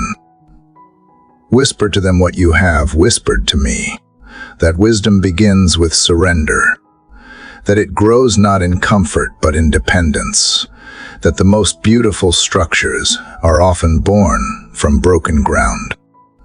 Let my story be proof that you rebuild with care, that your wisdom is not cold or distant, but tender and involved, that you do not just give advice from afar, but you get down in the dust and design something new with your hands. Something holy, something that lasts. Father, thank you for the sacred invitation to partner with you in the rebuilding. I am not here to give you orders or hand you blueprints. I am here to be shaped, molded, carved, and though it is not always easy, I trust that your wisdom never wastes a moment. Every delay is a lesson. Every no is a redirection. Every pause is a preparation. Let me carry that trust into each part of this day. Let it steady me when I want to rush. Let it guard me when I want to react. Let it inspire me to speak slowly, love deeply, and choose intentionally. May the structure you are building in me become a shelter for others, to a safe place where peace lives and your presence is known. And so I sit here, Father, hands open again, heart willing. The walls of my inner world are no longer crumbling, but being transformed, and the space is no longer defined by old blueprints, but by something eternal, something wise, something entirely yours. Father, as the walls of my inner world begin to rise anew by your wisdom, I realize how fragile this peace can feel in the face of a world that shouts and rushes and demands my attention. It is one thing to build a quiet space within, but it is another to keep it guarded when the noise outside never stops. And so, Father, I come to you now not only as the builder of my soul, but as its defender. I need you to teach me how to guard the peace you have planted in me so that it does not get stolen by distraction or drowned in urgency. There are so many voices, Father, so many opinions, obligations, and open tabs in my mind. The noise is not just around me, it seeps into my thoughts, my rest, my sense of direction. I can feel overwhelmed even when nothing is physically pressing against me, because the battle often begins in silence. Teach me how to stay rooted when the winds pick up. Show me how to hold peace like a treasure, not a luxury. I want to learn how to remain in you, not just visit you in the quiet corners of my morning. Father, you have said that you will keep in perfect peace the one whose mind is stayed on you. And I long to be that one. I long to keep my mind stayed, not momentarily fixed, not occasionally glancing, but fully anchored in you throughout the day. Show me how to live in that posture even when my schedule is full, even when my phone buzzes, even when the world around me is spinning faster than I can process.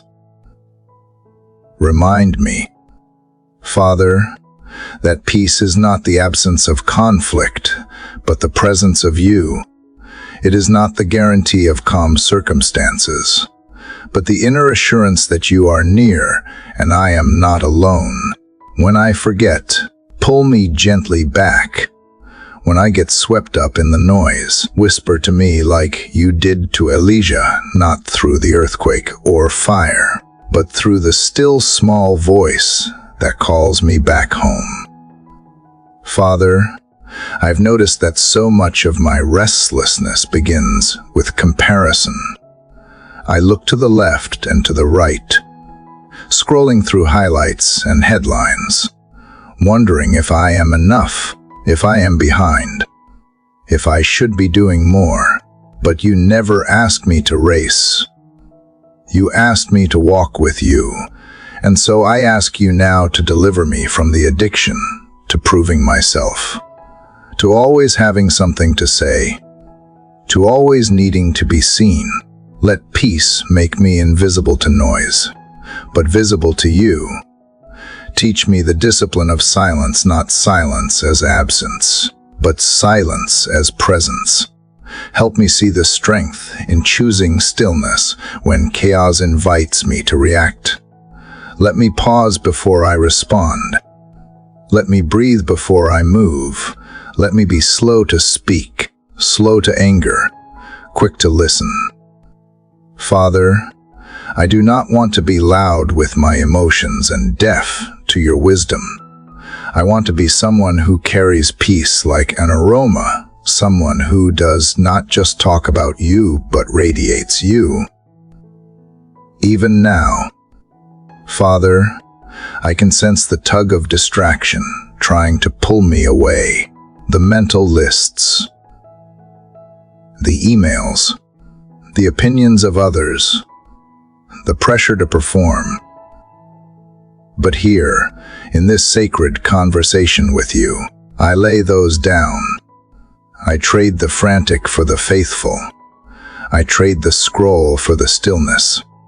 I trade my performance for your presence. Let me remember that I do not need to earn your nearness. I already have it. Protect the gates of my heart. Father, let me not be careless with what I let in. Let me guard my eyes from envy, my ears from gossip, my thoughts from spiraling into fear. Let me be discerning about what I consume and how often I consume it. Let me choose contentment over curiosity, presence over productivity. Let me protect my peace as if it is holy, because it is. Let me also remember that peace is not passive. It is not pretending that everything is fine or ignoring the broken parts of the world. True peace is fierce. It refuses to be moved by circumstances. It stands firm in compassion. It anchors itself in truth. Let that be the peace that reigns in me. Let me bring that peace into every room I enter today, not as a performance, but as a quiet overflow of being with you. I know that guarding peace may sometimes mean saying no. No to what drains me. No to what distracts me. No to what does not align with the person you are shaping me to be. Give me courage to disappoint expectations that were never mine to carry. Teach me that my worth is not measured by how much I can juggle, but by how closely I walk with you. Father, I ask for peace not just for myself, but for those whose lives are marked by unrest, for the single mother who wakes to chaos, for the leader overwhelmed by decisions, for the teenager drowning in pressure, for the elderly man who sits alone. Wrap them in your stillness. Father, whisper truth to their anxious thoughts. Let them know that they are seen and safe in you. Let your peace meet them where their understanding ends. Let me also be a vessel of peace to others. May my words calm storms, not stir them. May my tone soften tension, not add to it. May my presence remind others of still waters. Let the fruit of your Spirit grow in me, especially peace. Especially now. Especially when the world forgets how to be quiet. And Father, when I inevitably feel the pull of urgency again, remind me of this moment. Remind me that I was made for peace. That peace is not a reward, but a promise. That you are my refuge, my fortress, my quiet place. Let me carry that awareness like a shield into every noise that tries to invade me. Let peace be my default, not my emergency escape. Thank you for being the God who calms, not only seas but souls, for being the shepherd who leads me beside quiet waters, for being the anchor who holds me fast when waves rise. I will follow you there. I will choose stillness over striving. I will guard this peace, not as something fragile, but as something sacred, something that reflects you, something that sustains me. So here I am again, Father, still, quiet, listening. You are my peace in the noise. You are my rest in the rush. You are my hiding place in the storm. And though the noise may never stop completely, your presence speaks louder. And that is enough for me to stay grounded, whole, and unshaken. Father, as the quiet strength of your peace still holds me steady, I sense another invitation rising in my heart. Guarding this peace is beautiful, but I know it is not meant to be kept in isolation. It is meant to shape how I move through each ordinary hour. Father, as the morning stretches forward and the day waits beyond this quiet space, I long to learn what it truly means to depend on you moment by moment, not as a last resort, but as my first instinct. I have often treated dependence like an emergency plan. Father, reaching for you only when my strength runs out, as though I were supposed to manage everything else alone. But you are not an interruption to my life. You are the life itself.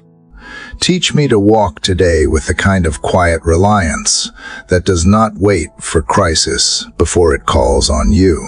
Let dependence become my rhythm rather than my rescue. Let every step, every breath, every decision flow from trust instead of self-sufficiency. Father, I remember the words of Jesus, who said, I am the vine, you are the branches. Without you, I can do nothing, not truly, not deeply, not in a way that lasts.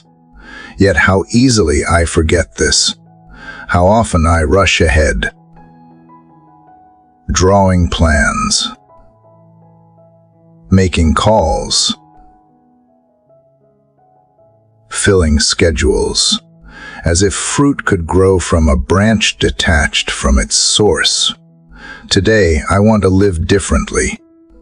I want to stay connected, not in theory, but in practice. I want to pause before I act, to pray before I decide, to listen before I speak. Dependence does not mean weakness. Father, it means alignment. It means drawing strength from the well that never runs dry.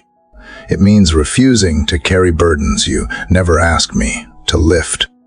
It means letting your spirit breathe through me so that my words, my work, my responses carry the weight of heaven's kindness rather than the strain of my own effort. Teach me that real power is quiet, steady, and rooted in surrender. There is a subtle pride in me, Father, that still wants to be competent enough to not need help. Break that illusion gently. Show me that needing you is not failure. It is freedom. It is freedom from pretending to be invincible. It is freedom from the pressure of performing without pause. It is freedom from the lie that my value is measured by my independence. You made me to live in connection first with you, and then with others. Father, as I learn to depend on you, Teach me also to discern the difference between passivity and surrender. Dependence is not idleness, is active trust. It listens and moves, waits and obeys, prays and acts. Let my dependence today be evident not only in my words, but in my choices. Let it be seen in how I treat people, how I handle interruptions, how I respond when plans shift. Let me release the illusion of control without abandoning the call to faithfulness. I picture a child reaching for a parent's hand while walking a crowded street. The child is not afraid, not because the street is empty, but because the hand is steady. That is how I want to walk with you. Father, not gripping fearfully, but holding trustfully, not dragging my feet, but moving in sync with your steps. Let every turn, every pause, every acceleration be guided by the gentle pressure of your hand in mine. Sometimes I feel guilty, Father, for how quickly I drift back into self-reliance. But you do not scold. You invite. You do not withdraw. You draw closer. Even now, in this quiet moment, I feel that invitation gentle, steady, like a stream running through the center of my soul. Dependence is not a demand, but a gift. It is the offer of unbroken companionship. It is the promise that I do not have to do today alone. Father, I ask for this dependence, not only for myself, but for those who feel crushed under the weight of having to be everything for everyone. For the parent carrying silent exhaustion. For the leader feeling isolated. For the student afraid to fail. For the one who thinks they must hold their entire world together. Whisper to them that their worth is not tied to their capacity. Show them the relief of surrender. Let them taste the freedom of walking hand in hand with you. Let this dependence also shape how I see provision. Too often I have asked for resources without asking for wisdom. Too often I have sought outcomes without seeking your presence. Remind me that daily bread is not just about supply. It is about trust. It is about believing that I will have what I need when I need it, not always more, not always early, but always enough. Let that truth quiet the anxious parts of me that try to stockpile reassurance instead of living in faith. Father, I realize that dependence is not simply a morning prayer. It is an all-day posture. It begins here but continues at the desk, in the meeting, at the kitchen sink, in the quiet drive home. It is carrying this awareness of you into every interaction. It is letting my thoughts turn toward you in small, unnoticed moments. It is breathing a silent prayer when I do not know what to say. It is looking for your fingerprints in the ordinary. Help me see that when I depend on you, I become a conduit for your strength rather than a reservoir of my own. Teach me to be open rather than armored, receptive rather than rigid. Let this openness make me gentle, not fragile. Let it make me bold, not reckless. Let it make me generous, not depleted. Father, I stand now in the middle of this morning prayer like someone on a bridge behind me, the quiet foundation you have built. Ahead of me, the unknown path of the day. I cannot see every step, but I feel the wood steady beneath my feet. This is what daily dependence feels like. It is not grand or loud. It is steady and sure, built plank by plank on trust. As the light of morning grows fuller, I do not feel rushed. I feel carried. I feel that I can walk into today without pretending to be self-sufficient. Because you are sufficient, I can move forward without anxiety about what will come. Because you are already there, my role is not to predict or to control, is to walk, to listen, to trust, and to keep my hand in yours. So here I am, Father, free, joyful, rebuilt, and now learning the simplest and deepest lesson of all, that I do not have to do any of this alone. Dependence is not my weakness. It is my secret strength. It is the rhythm of a heart that knows who it belongs to. And with that rhythm beating quietly inside me, I take a deep breath, ready to step into this day as one who walks with you. Father, even as the echoes of yesterday's pain still whisper in my soul, I lift my voice to you again this morning. I come not with answers, not with clarity, but with a heart willing to trust you in the fire. The journey you have taken me through has not removed the heat, but it has revealed the shape of your protection in the flames. I feel the heat all around me. Yet somehow, miraculously, I am not consumed. That can only be your hand. That can only be grace. You never promised that I would avoid the fire. You never said the winds would not howl or that the earth would not tremble beneath my feet.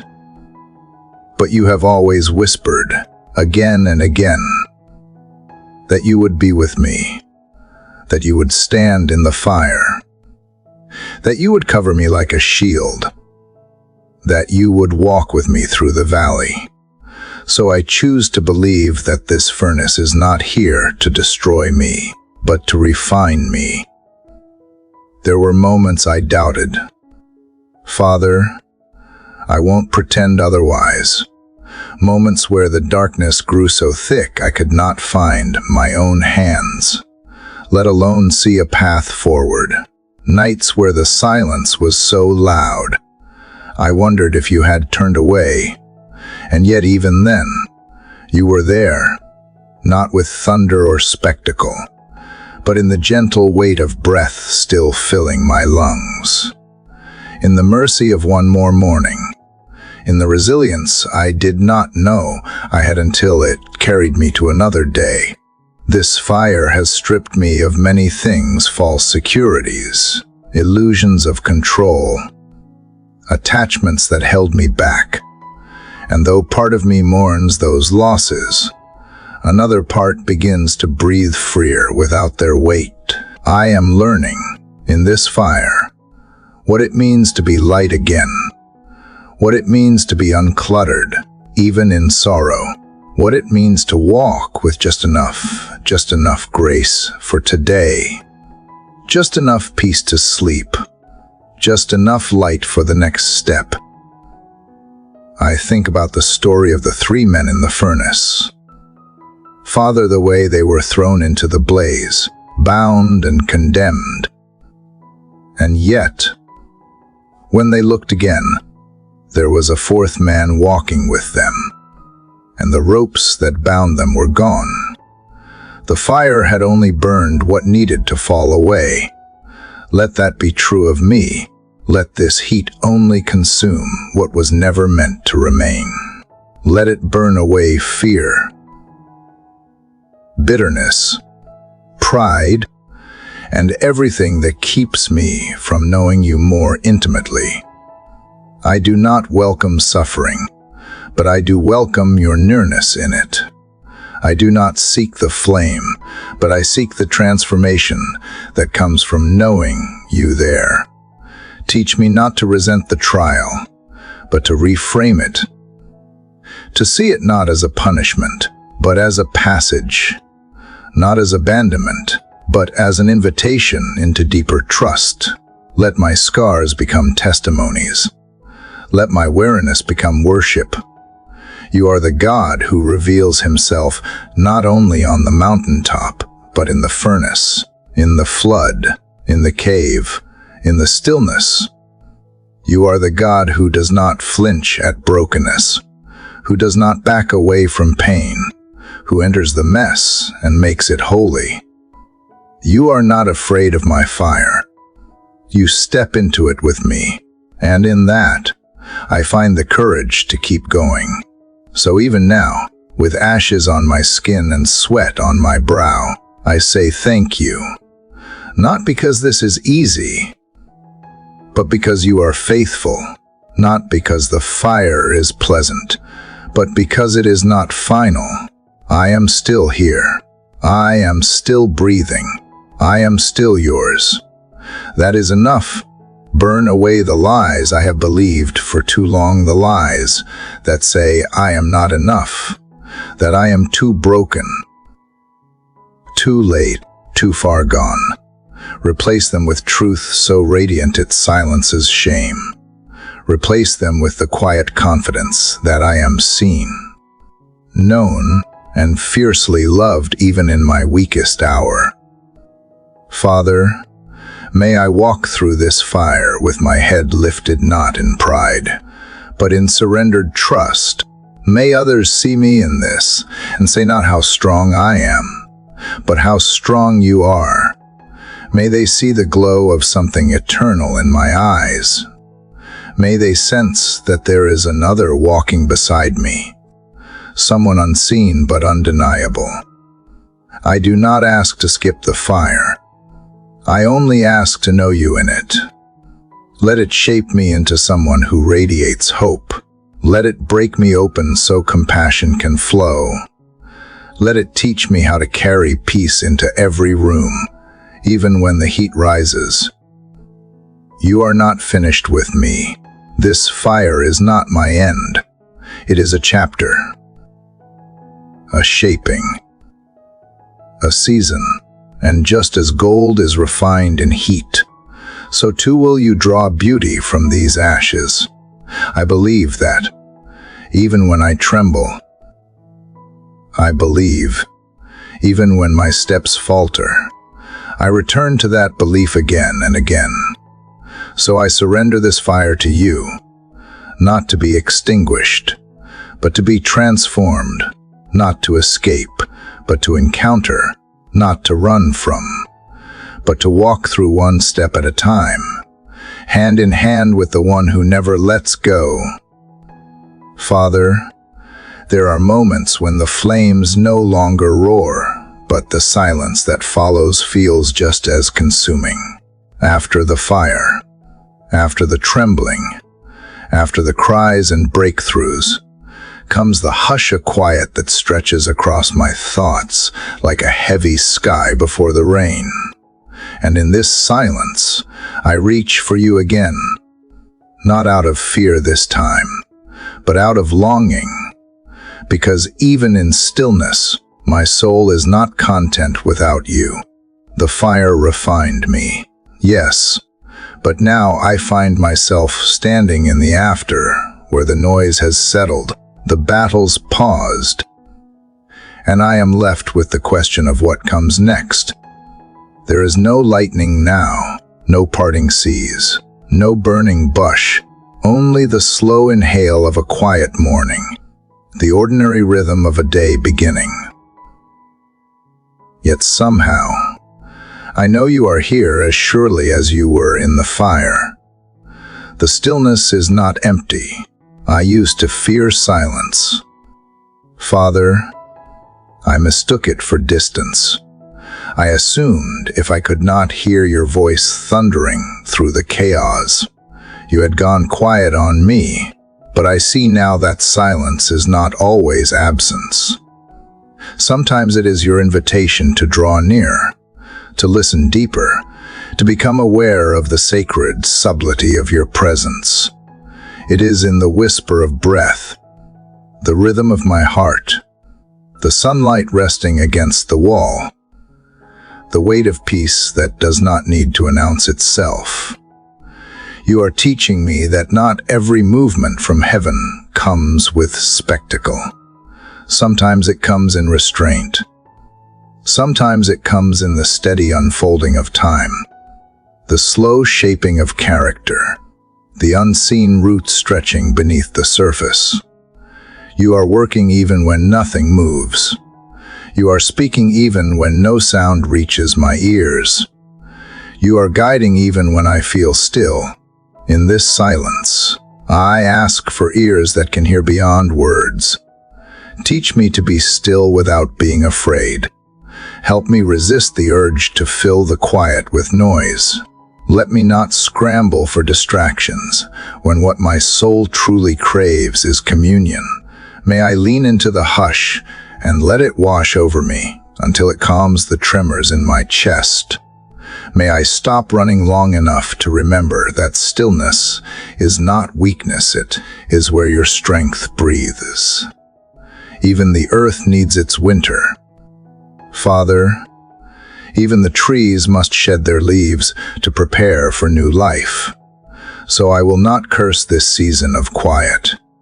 I will not rush past it or try to force my way back into chaos for fear of sitting still. If this is a time of deepening rather than blooming, then let me deepen. If this is a time of listening rather than doing, then let me listen. And if you are drawing me into a chamber of silence, then I will enter with reverence. There is something holy about this hush. In the absence of demands, my heart speaks truths it has buried. In the calm, I notice what I used to ignore, the subtle ache beneath my business, the unspoken prayers tucked behind my laughter, the hunger for something eternal, the longing not just to be rescued, but to be known. You are not merely the God of rescue. You are the God of relationship. You want to walk with me, not just save me. You want to sit with me, not just fix things. And in this quiet, I sense that desire again. You are not after my performance. You are after my presence. You are after my heart. So here I am. Father, without performance, without noise, without pretense, just a heart resting in yours, just a soul breathing in your nearness. I do not have the next step, and maybe that is the point. Maybe I am not meant to run today. Maybe I am meant to sit in the presence of peace so profound it needs no explanation. To let it soften the edges of all I have carried, to let it wash the dust from the past season from my spirit. Let this silence rebuild me. Let it anchor me deeper in you. Let it unearth wells I did not know existed. Let it pull songs from the quiet places of my soul, melodies I have not yet sung. Let it remind me that intimacy is not found in noise, but in attention. And may I give you mine, fully and freely. You are not a distant God. You are here in the hush. You are beside me in the quiet.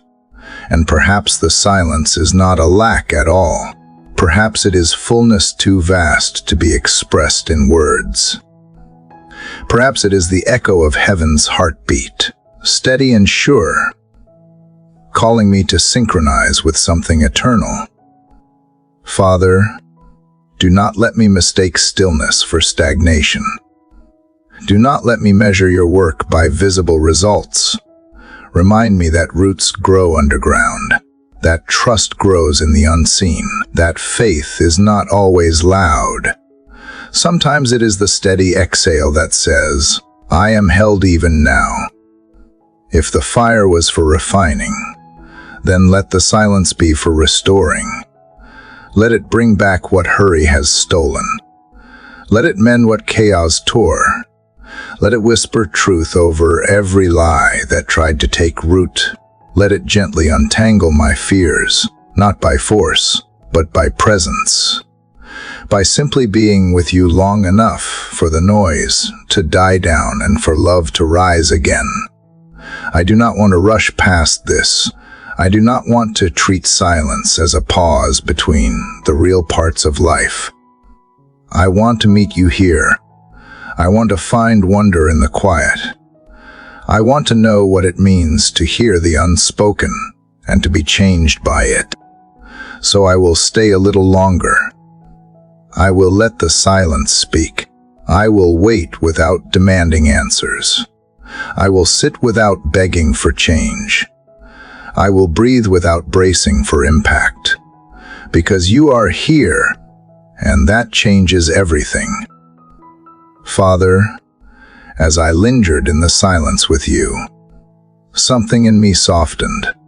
The stillness stripped away the urgency, and what remained was not fear or striving, but a quiet awareness that I am held, not because I perform, but because I belong. And now, from that place of awareness, I sense your grace drawing nearer, not like a thunderstorm crashing in, but like the morning sun slowly warming a cold room. It comes without fanfare, but it changes everything. Grace has always felt like such a distant concept to me. Father, I could understand justice, for it mirrored the weight of consequences I so often carry. I could even comprehend mercy, for I have known moments when punishment was withheld, but grace, this unearned, unmeasurable gift, felt too good, too boundless, almost too scandalous for someone like me. And yet, here it is, arriving not in the moments I have earned it, but in the places where I have nothing left to give. You do not measure me by my record. You welcome me by my surrender. You do not wait for me to be worthy. You cover me in worth simply because you chose to love me. It humbles me. Father, to realize that I cannot earn what you offer freely, and it frees me, too, in ways I am only beginning to understand. I have spent so much time trying to be enough, trying to heal myself, prove myself, fix myself, but grace interrupts that exhausting rhythm. It whispers a new truth, that I am loved now, not later, that I am seen in the middle of my mess, not just after I have cleaned it up, that I am embraced even when I am still breaking. And that kind of love breaks me open, not in shame, but in relief. What a gift it is to lay down my striving, to exhale my perfectionism, to let go of the belief that I must earn every good thing. Grace is not an excuse to remain unchanged. It is the very power that transforms me. Not because I must become perfect to be accepted, but because I am already accepted and now desire to become more like you. I think of the woman who reached for the hem of your son's garment, believing even the edge of you wasn't enough to change everything. She did not come with credentials. She came with desperation, and that was enough. Grace met her not where she had succeeded, but where she had suffered. Grace flowed, not because she deserved it, but because you are just that good. Let me reach for you in that same way. Father, let me believe that your hem holds healing, that your embrace holds restoration, that your presence is enough. I do not need to climb a mountain to find you. Grace comes down. Grace kneels. Grace sits beside me on the floor, where I have collapsed and speaks words that lift my chin when I can't even raise my head. I do not want to waste another day performing. I do not want to spend another breath trying to convince you I am good enough. Instead, I want to rest in the knowledge that your goodness covers me. I want to wake up each day not measuring myself by what I have achieved or failed, but by the fact that I am yours, still and always. Teach me to see grace in the ordinary. Father, in the breath I did not notice, in the moment of laughter that caught me off guard, in the kindness of a stranger, in the strength to get out of bed when yesterday nearly broke me. Let grace not be a theological term alone, but tangible experience that wraps around my days like the steady rhythm of waves touching shore. And when I fall again, and I will, do not let me run from you. Let me run to you. Let me remember that grace does not flinch at my failure. It leans closer. It reaches deeper. It speaks softer when the world shouts condemnation. Let me be quick to confess, quick to return, not because I am afraid of rejection, but because I am confident in mercy. Grace does not ignore my sin, but it does not define me by it. Grace names me redeemed. Grace calls me by the future you see, not the past I regret. It lifts me when shame would hold me down. It teaches me to walk free, not just forgiven but empowered. Grace is not a crutch. It is a calling to rise and walk in light I could never create on my own. Let that light shine through me. Father, not as a badge of moral achievement, but as a reflection of the mercy I have received, I want to extend what I have been given. I want to speak kindly because you spoke kindly to me when I deserved rebuke. I want to forgive freely because you forgave freely when I had no defense. I want to love boldly because your love dared reach me in my most unlovable hour. Grace is never wasted, even when the world says it is foolish, even when cynicism sneers at its softness, even when my own heart struggles to believe it could be. True grace keeps coming, because it is who you are. You are not stingy with it. You are not cautious with it. You are lavish. You are generous. You are relentless. So let this day begin and end with grace. Let it fill my words, shape my thoughts, guide my reactions. Let it steady me when I am anxious, calm me when I am angry, and lift me when I am weary.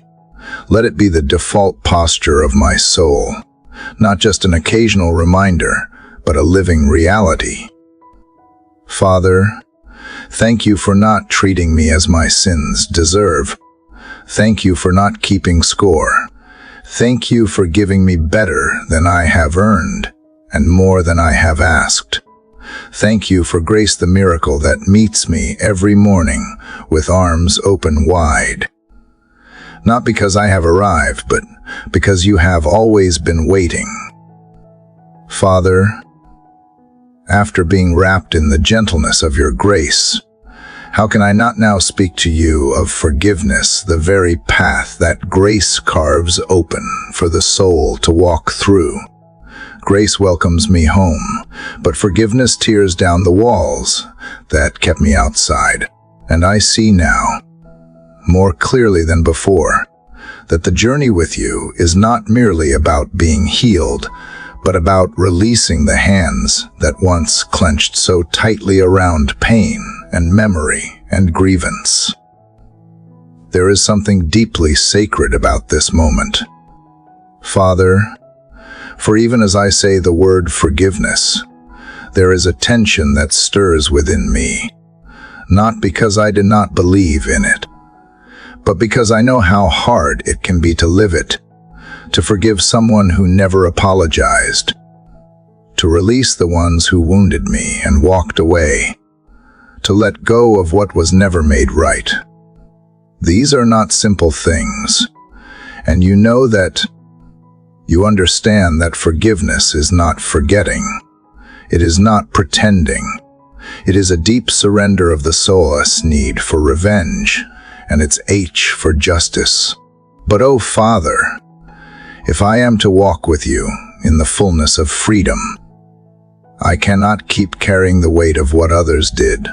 I cannot keep letting those old moments define today's peace. So today, I come to you not with perfect willingness, but with honest struggle. I bring you the list, the unspoken names, the scenes that still replay, the wounds that flare without warning. I bring them not to nurse them, but to release them. Teach me how. You have forgiven me more than I will ever need to forgive others. You looked upon me not with condemnation, but with compassion. You gave me your best when I offered you my worst. You moved toward me when I was still pushing you away. That is the kind of forgiveness that rewrites a story. And if I am to become like you, then I must not just receive that kind of love, I must give it. Father, help me start where it hurts most, not in theory, but in truth. Bring to mind the person who left me feeling abandoned, the one whose words tore through my spirit like knives, the one who took what was not theirs to take. You know their names. I barely speak them. And yet, if I hold on to the bitterness, I will miss the beauty you are trying to grow in its place. Bitterness poisons slowly, quietly, but it always kills. Forgiveness sets free not just the other person, but me. I know it does not mean trusting again where trust is broken. I know it does not mean pretending it did not matter. What it means is that I release the debt. I hand it over to you. I say, this pain no longer holds the right to dictate my peace. I say, Father, you are the righteous judge, and I am no longer trying to be you. Let that surrender begin today. Let it be real. Let it be deep. Let me cry if I must. Let me wrestle. But do not let me stay bound. Because the truth is, Father, unforgiveness is not just about them. It is about how much I trust you to take care of justice. It is about whether I believe you are enough for even this H. So I lay it down. The betrayal, the silence, the rejection, the misunderstanding, the years that felt stolen, the apology that never came.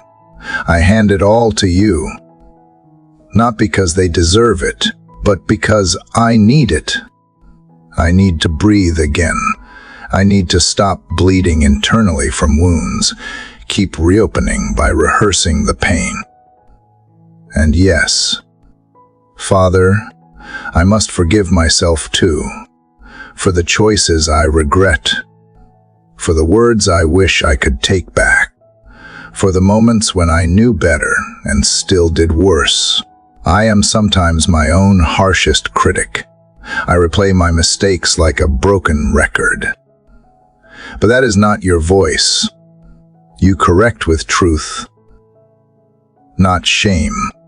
You lead with love, not scorn.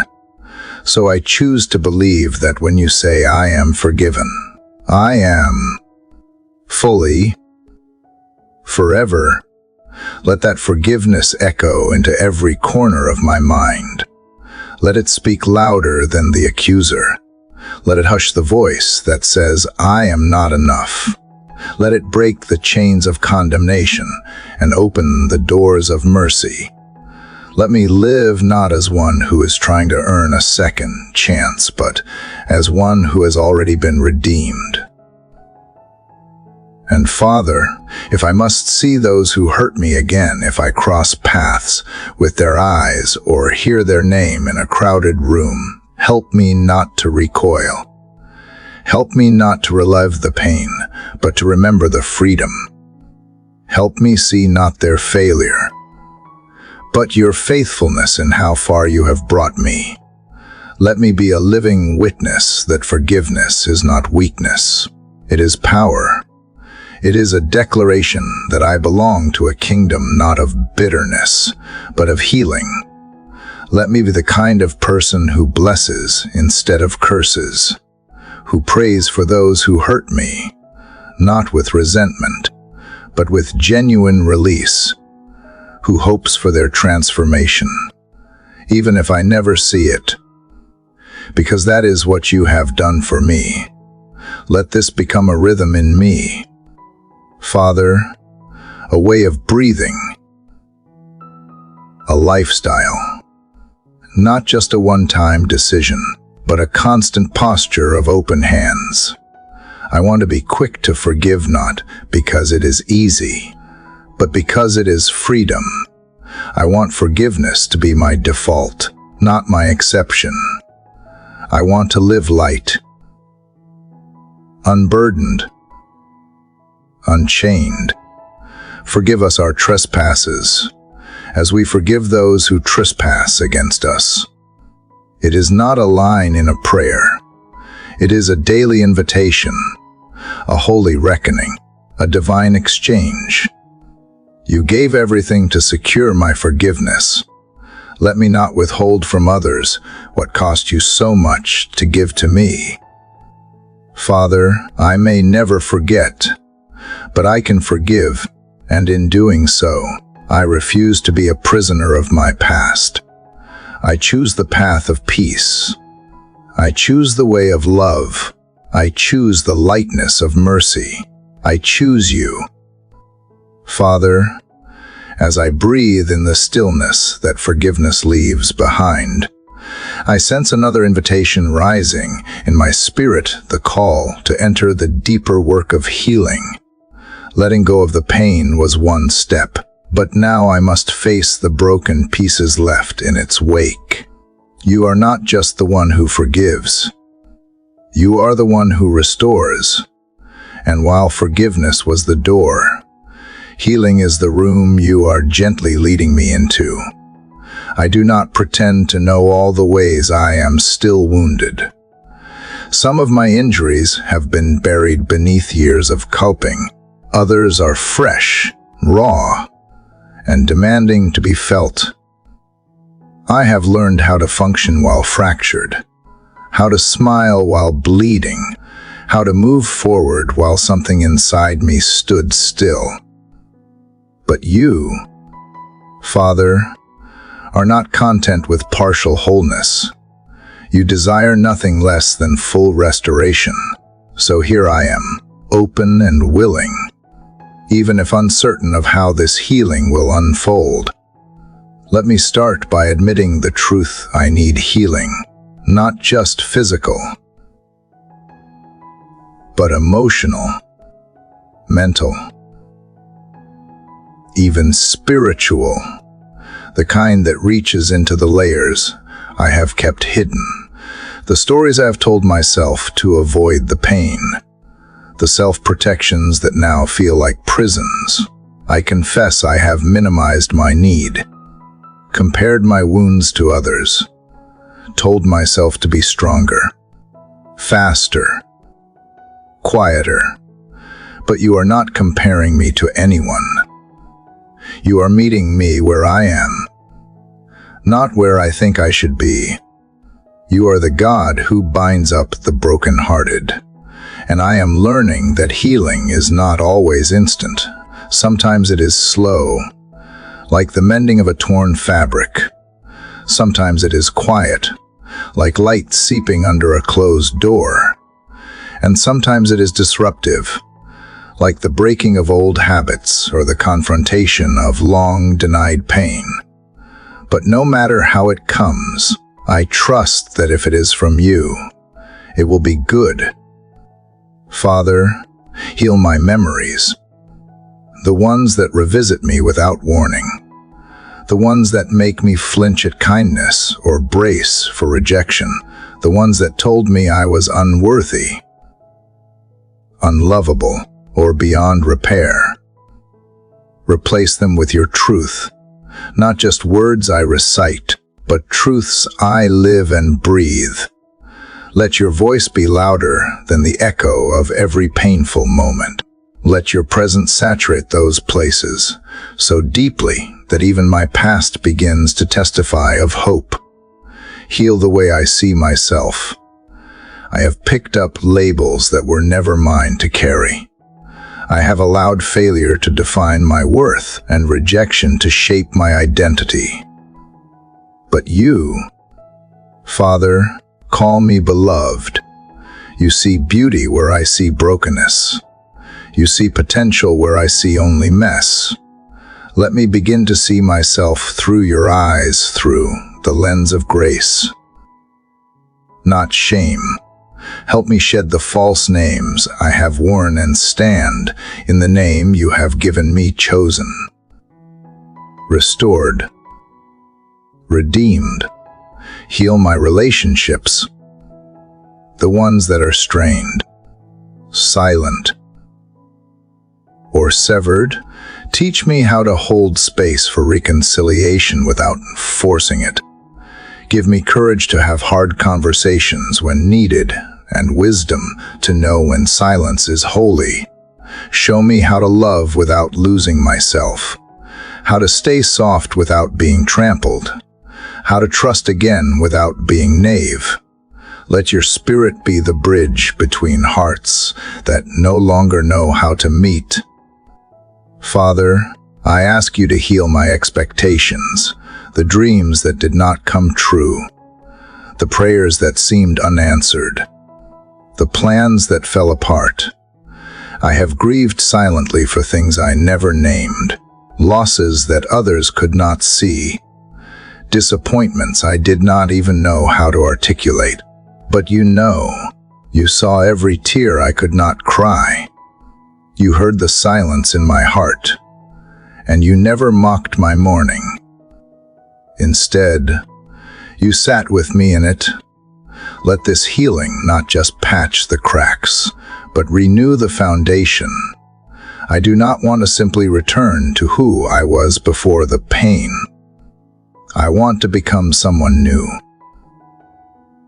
someone deeper, more compassionate, more present, more anchored in you. Let my healing make me tender, not bitter. Let it make me generous, not guarded. Let it turn my story into a balm for others who are still bleeding. Father, if healing means rest, teach me to stop striving.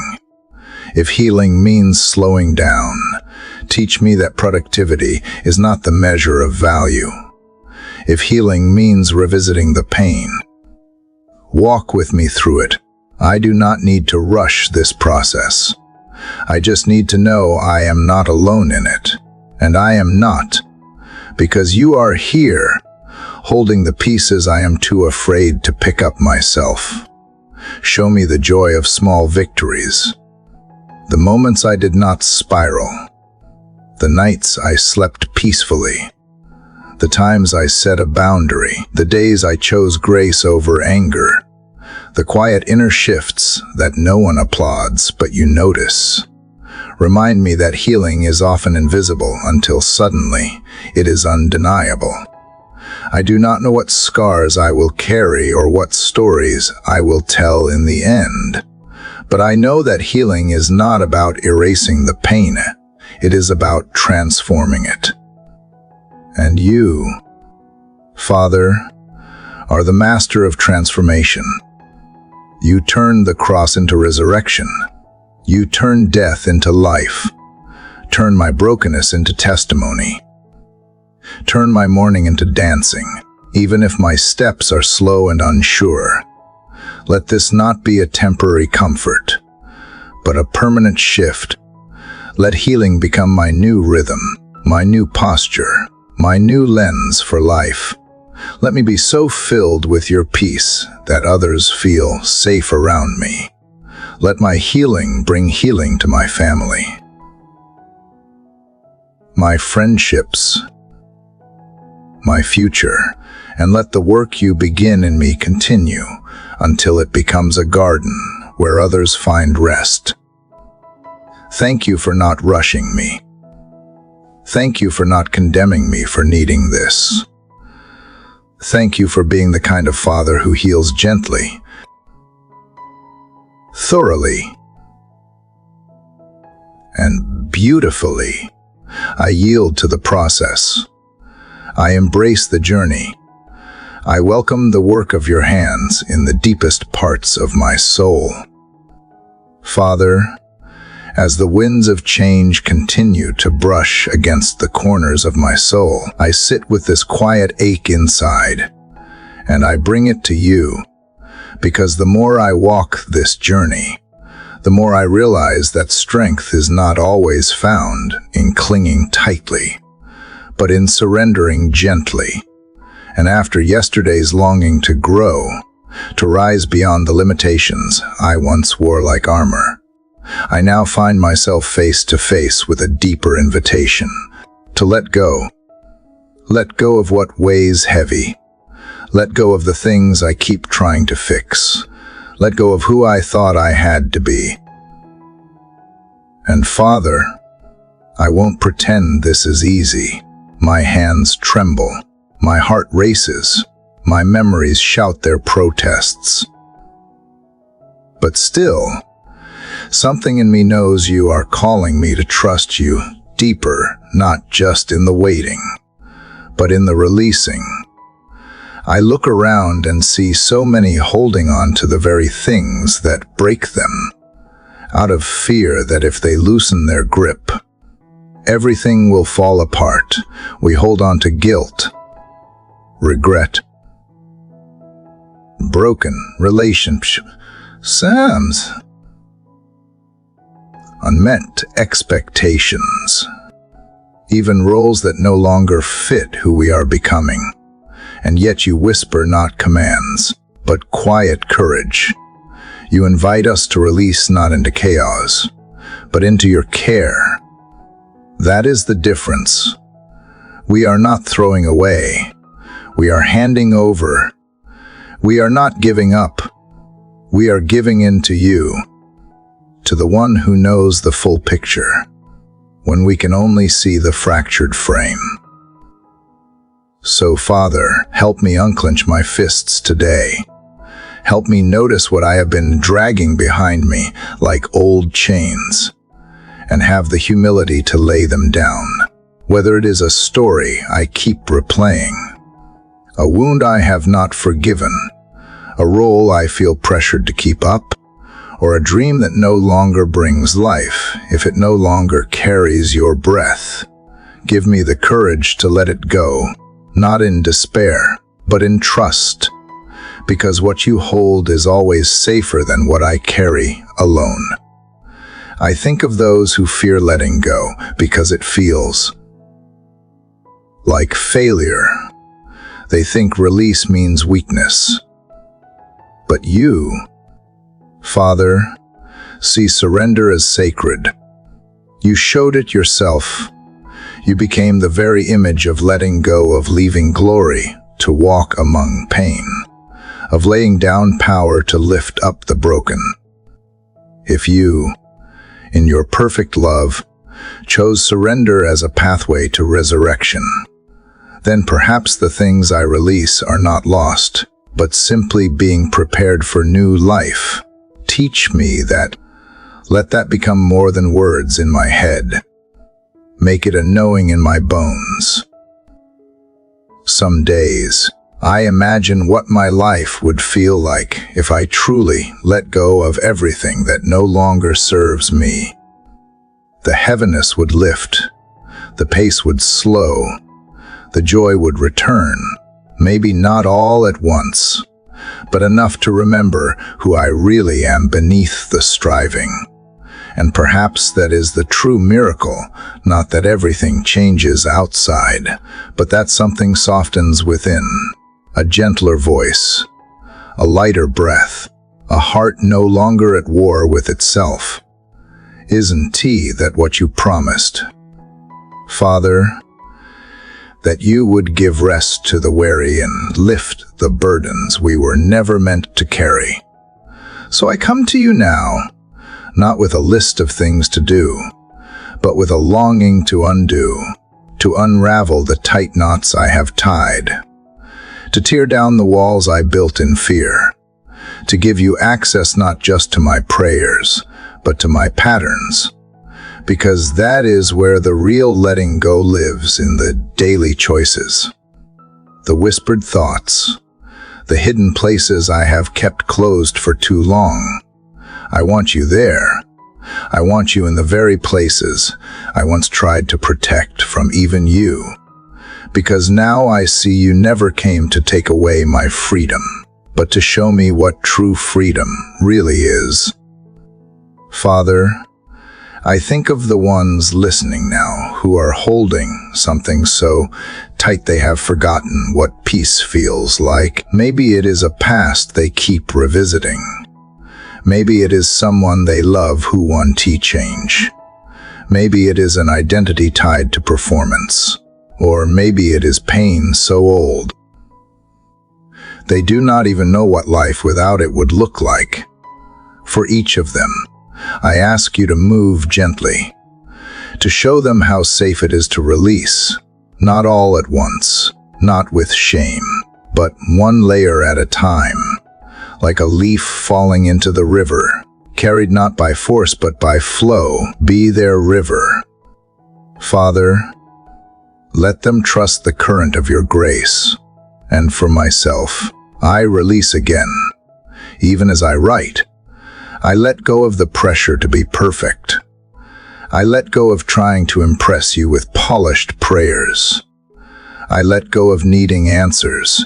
I let go of comparing my story to others. I let go of the illusion of control.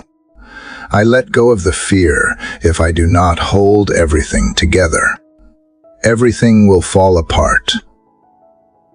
Because maybe, just maybe, things falling apart is not the end, but the beginning of falling into your hands. And those hands have never failed me. So help me live today with open hands. Not passive, but peaceful. Not detached, but deeply rooted in you. Let me give without gripping, love without fearing, serve without striving, and rest without guilt. Let me walk through this day aware of what I am carrying, and willing to lay down anything that has become heavier than holy. Let me choose presence over performance. Let me choose peace over pressure. Let me choose trust over tension. Let me choose you, Father, again and again, until my whole life becomes a quiet song of surrender. Father, after laying down all I could in the chapter before, I now find myself not in motion, but in stillness. And at first, the quiet unsettles me. I am so used to the noise inside and out that silence feels unfamiliar. Like a foreign country I was never taught to speak. But something within me knows this silence is not emptiness. It is the space where you begin to speak. Father, you often do not shout. You do not demand my attention like the world does. Instead, you wait. Patiently. Lovingly. You wait for the clamor of my thoughts to settle, for the echo of my striving to fade. You wait until I stop filling every gap with distraction, and begin to notice the gentle rhythm of my breath. That is where I find you, not in the performance, but in the pause, not in answers, but in awareness. So here I am, learning how to sit in the hush, not to escape, but to encounter, to meet you not in fireworks, but in the whispering wind, not in the spectacular, but in the sacred ordinary. A morning bird, a still cup of tea, a slow exhale. These are holy now, because I have stilled enough to see you in them. I no longer chase revelation. I welcome presence. In the past, silence often scared me. I thought it meant you were not listening. I equated quiet with absence. But now I see it differently. Perhaps you have been closest in the moments I could not hear you, simply because you were holding space for me to hear myself, to face the clutter, to clear the noise, to ask not what I should do next, but who I am becoming. Silence has become my mirror, and in its still surface, I start to see not who I have been told to be, but who you already see when you look at me. Father, teach me to stop filling the air with empty prayers just to feel productive. Let my words carry weight. Let my pauses hold purpose. Let me learn the sacred rhythm of listening. So often, I speak, because I am afraid of what I will feel in the pause. But perhaps it is there in that soft, unspoken moment that healing begins. Let the silence become my sanctuary, not my fear. I remember now that even Jesus withdrew to lonely places. He welcomed solitude not as loneliness, but as communion. And maybe that is what you are teaching me, that I do not have to be surrounded by people, approval, or plans to feel connected. I just need to be present, fully, quietly, with you, with myself, with whatever truth rises in the calm. The world may reward volume, but you meet me in the whisper. Father, for the one listening now who fears silence because of what it might bring up, the memories, the grief, the questions they have buried beneath business, I ask for courage. Let them know they are not alone in the quiet. You are there, not to condemn, but to comfort, not to overwhelm, but to reveal what they are finally ready to heal. May they not fear the hush.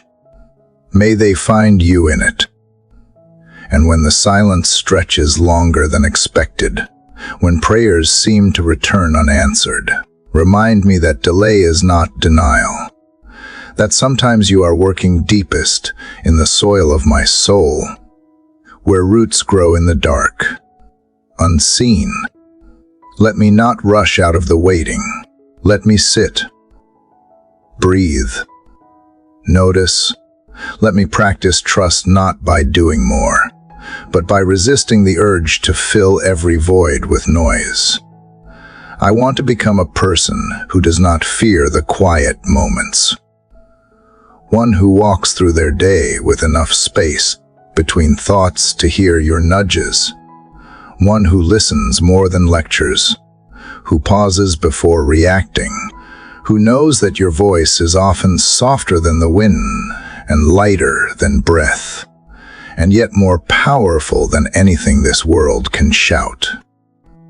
Father, help me reclaim stillness in a restless world. Let the dawn hours become my altar. Let early mornings become sacred meetings. Not rushed, not rehearsed, just real, me, unmasked, you, unchanged. In the stillness, I find that I am not empty. I am full of things unspoken, and you are not absent. You are waiting. You have always been waiting.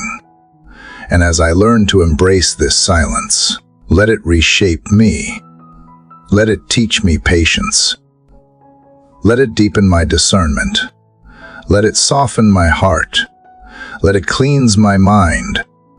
Let it give me space to remember what matters and what does not. Let it strip away every false identity I have clung to.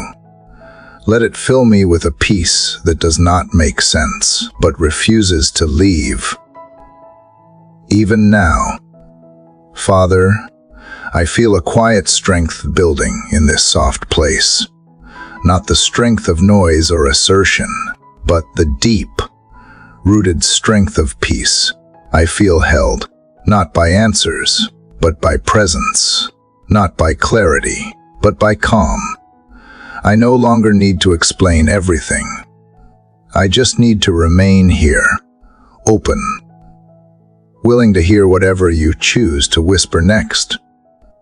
Father, it is in this stillness that my eyes begin to adjust, and what once looked like emptiness now glimmers with quiet joy. The silence I feared has become a soft field where blessings gently bloom, not the loud, thunderous kind I used to crave, but the ones that arrive without fanfare, tucked into ordinary hours, waiting to be noticed. There is a gentle shift happening inside me, one I almost missed because I was looking for something dramatic. But now I realize joy does not always come wrapped in celebration. Sometimes, it tiptoes in like sunlight through curtains, like laughter echoing after pain, like the warmth in a cup of tea held with both hands. Father, these blessings used to feel too small to count. Now they feel too precious to miss. I am learning to see again, not with the urgency of want, but with the wonder of gratitude, the roof over my head, the breath in my lungs, the heartbeat that continues even while I sleep. None of it is owed, and all of it is a gift. I used to think I needed more to feel full, but in this quiet, I realize how rich I already am. Maybe the blessing is not that everything changes, but that I start to see what has been here all along. Father, you are showing me that joy is not just a feeling that visits during victories. It is a choice, a posture, a way of being that can take root in the soil of simplicity. It does not shout, it sings softly. It waits to be embraced, not earned. And in that realization, I no longer feel the need to chase the extraordinary. I find myself anchored in the sacredness of now.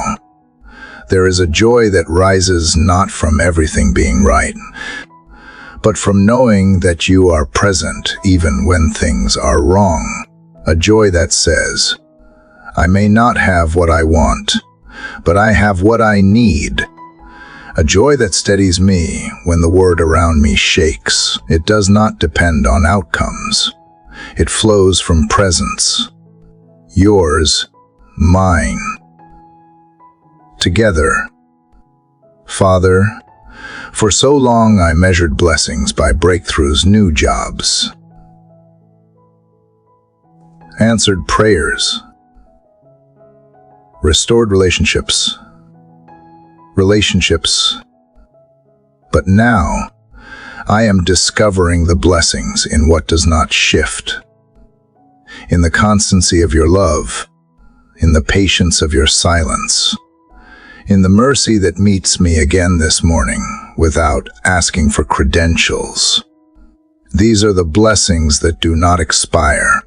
They hold me gently when everything else unravels. I no longer need proof that you are good. I can feel it in the way you wake me each morning with another breath. I sense it in the way you let the sky paint itself anew without needing applause. I trace it in the way peace slowly returns when I stop striving. All of these are gifts, and I hold them now with open hands.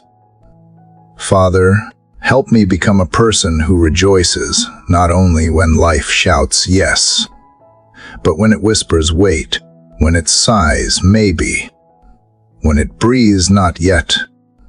Let my joy not be conditional. Let it be rooted. Let it flow from the deep knowing that I am seen even when I am not celebrated, loved even when I feel overlooked, held even when I walk alone. For the one listening who has forgotten how to smile from the inside out, breathe joy into their bones again.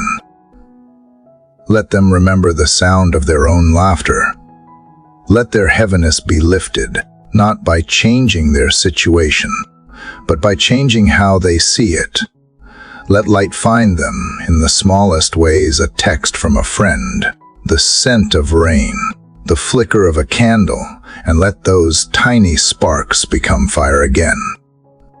Father, I no longer measure joy by what I can post or prove.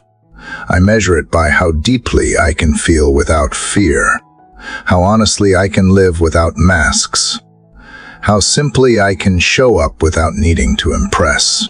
Joy now feels like freedom, the kind that does not need an audience, the kind that holds space for sorrow but does not let it steal everything. And in this freedom, I begin to dance again, not with steps, but with spirit. My soul moves to the rhythm of contentment, swaying to the melody of enough. There is music even in the quiet, and I am learning to listen. So today, let this joy shape the way I walk. Let it soften my speech. Let it lighten my shoulders. Let it ripple into every interaction, not with performance, but with presence. Let it become a quiet revolution inside me, one that changes how I see, how I give, how I wait. Father, thank you for this joy that does not need a reason, for this peace that does not ask for a guarantee, for this love that does not come with terms. I will carry these gifts through the rest of the day, not clutched tightly, but held loosely, like feathers in my palms. I won't try to make them last. I will simply be with them, and that is enough. Father, as I exhale the breath you so graciously lend, I lean further into the flame, not a flame that devours, but one that refines. Just as gold must pass through heat to release its impurities, so too my soul walks willingly into the fire of surrender. The deeper I go into this journey with you, the more I sense that everything not rooted in you must be scorched away.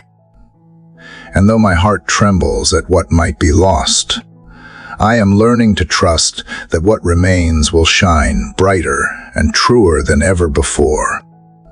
You have never asked for perfection, only surrender. And now I understand that surrender is not a moment. It is a posture, a quiet bending of the will, day after day, thought after thought. It is not loud or showy. It is found in the hush between prayers, in the moment when I choose to release instead of resist. And Father, as you hold me through each of those releases, I feel the sacredness of becoming. You are not rushing me. You are not shaming me. You are sitting beside me in the slow unlayering of self. Your patience is a sanctuary where transformation can take root. Sometimes I still want to control the outcome. I still want to peek ahead and make sure the story ends in triumph. but you whisper gently, reminding me that refinement is not about arrival. It is about presence. It is about remaining with you even when the road is narrow and the sky is clouded. You are not merely trying to get me somewhere. You are shaping who I am as we walk. Each trial is not a punishment, but a kiln, carefully set to a temperature that does not destroy me, but draws out the divine image you have placed within. There have been moments lately where I felt the heat more intensely than ever. Not external pressures, but the internal friction of letting go. Letting go of pride that masqueraded as strength. Letting go of narratives I told myself to feel safe. Letting go of the fear that if I truly fall apart, no one will catch me. But you have caught me again and again. Father, in ways no one else could. In the privacy of tears only you saw. In the confessions too fragile to voice aloud. You received them all. And in your receiving, I was not condemned. I was comforted. There is something sacred about the fire when I know you are the one who lit it. When I trust that it is not meant to consume me, but to reveal what cannot be taken. Peace that does not rely on circumstance. Joy that is not shaken by grief. Hope that keeps breathing even in the silence. And most of all, a love that refuses to let go, no matter how I thrash or resist or hide. You have been nothing but faithful, even when I have been distracted, doubtful, or divided, and in your faithfulness, I am learning how to be whole. Father, today I invite you to continue the refining, not because I enjoy the fire, but because I have come to value the fruit it bears. Strip away whatever keeps me from you. Burn through the illusions that comfort, but do not heal. Melt the defenses I have built out of fear, pride, or wounds unhealed. Let my heart become a place where nothing false can thrive, and only what is eternal can remain. I no longer fear being undone. I fear remaining unchanged. You have shown me that healing is not the absence of pain, but the presence of your hand through it.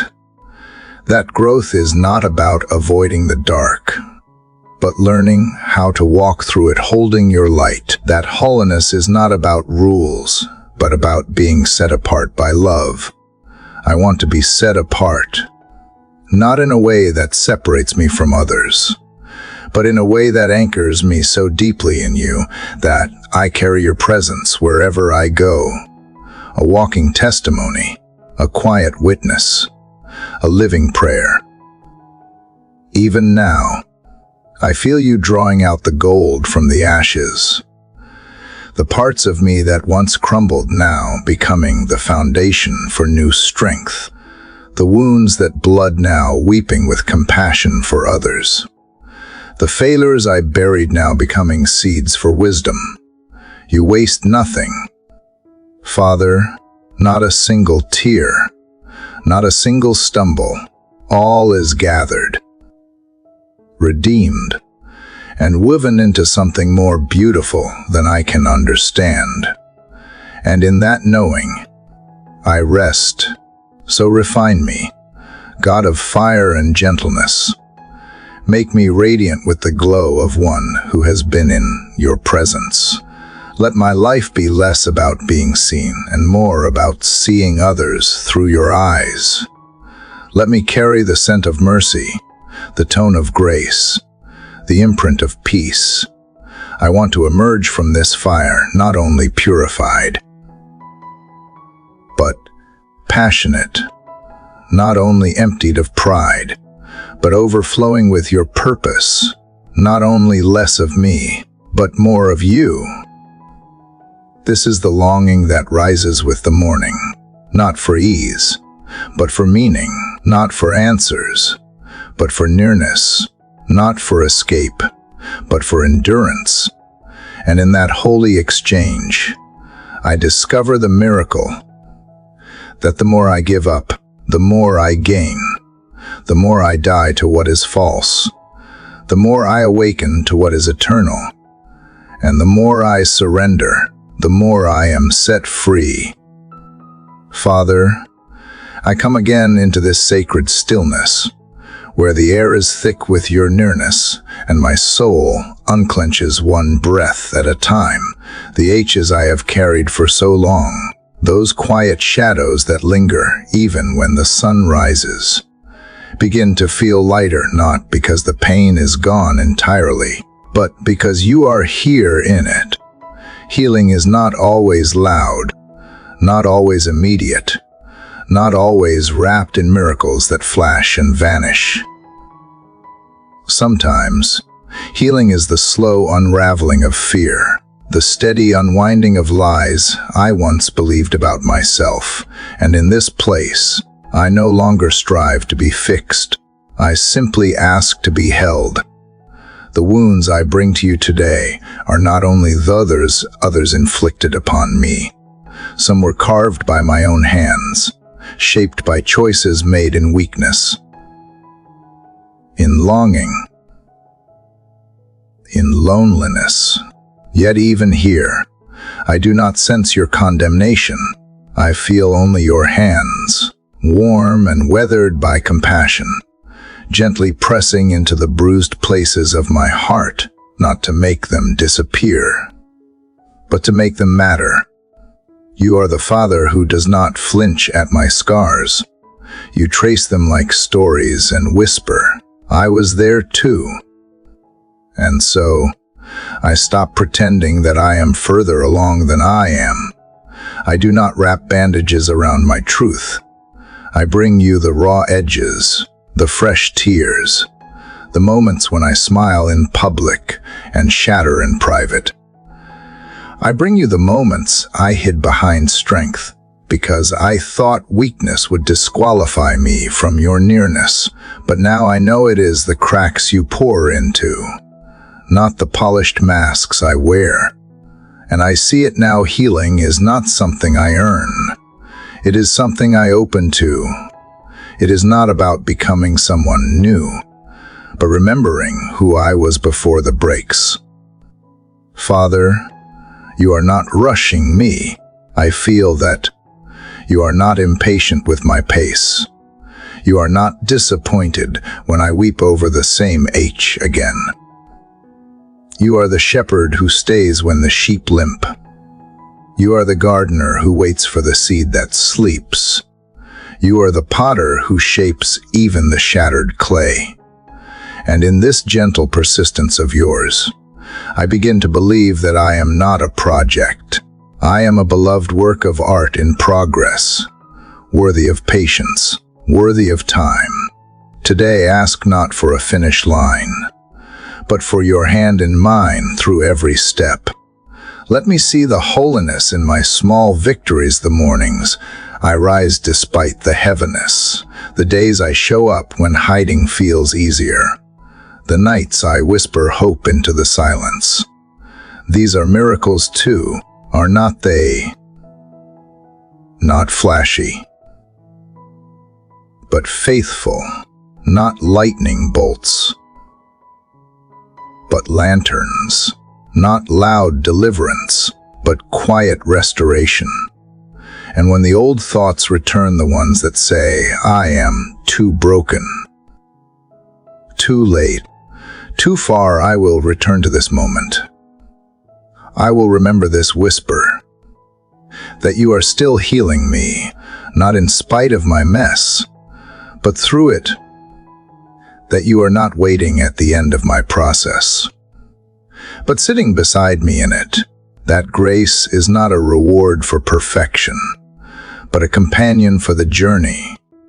And because of that, I am never alone, never unloved, never unworthy of wholeness.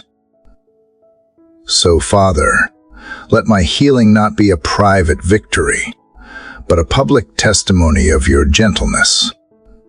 Let those around me see the softening in my spirit, the light returning to my eyes, the peace that does not make sense. Let them ask, "What changed?" And let my life answer, "He stayed. He loved. He touched what others avoided. And he did not walk away when the healing took longer than expected." Give me courage not only to heal, but to remain open as I do, to trust people again without fear of harm, to forgive myself for the time lost in shame, to bless the younger version of me who did her best to survive without the tools I have now. She was not weak. She was resilient. And you were there, even when I did not know how to say your name. Father, let my scars be soft, not angry. Let them remind me not of what hurt me, but of what held me. Let them be stories I tell without trembling. Let them be proof that I made it, not in spite of the pain, but through it. Let them be maps for others who are still walking through the fire.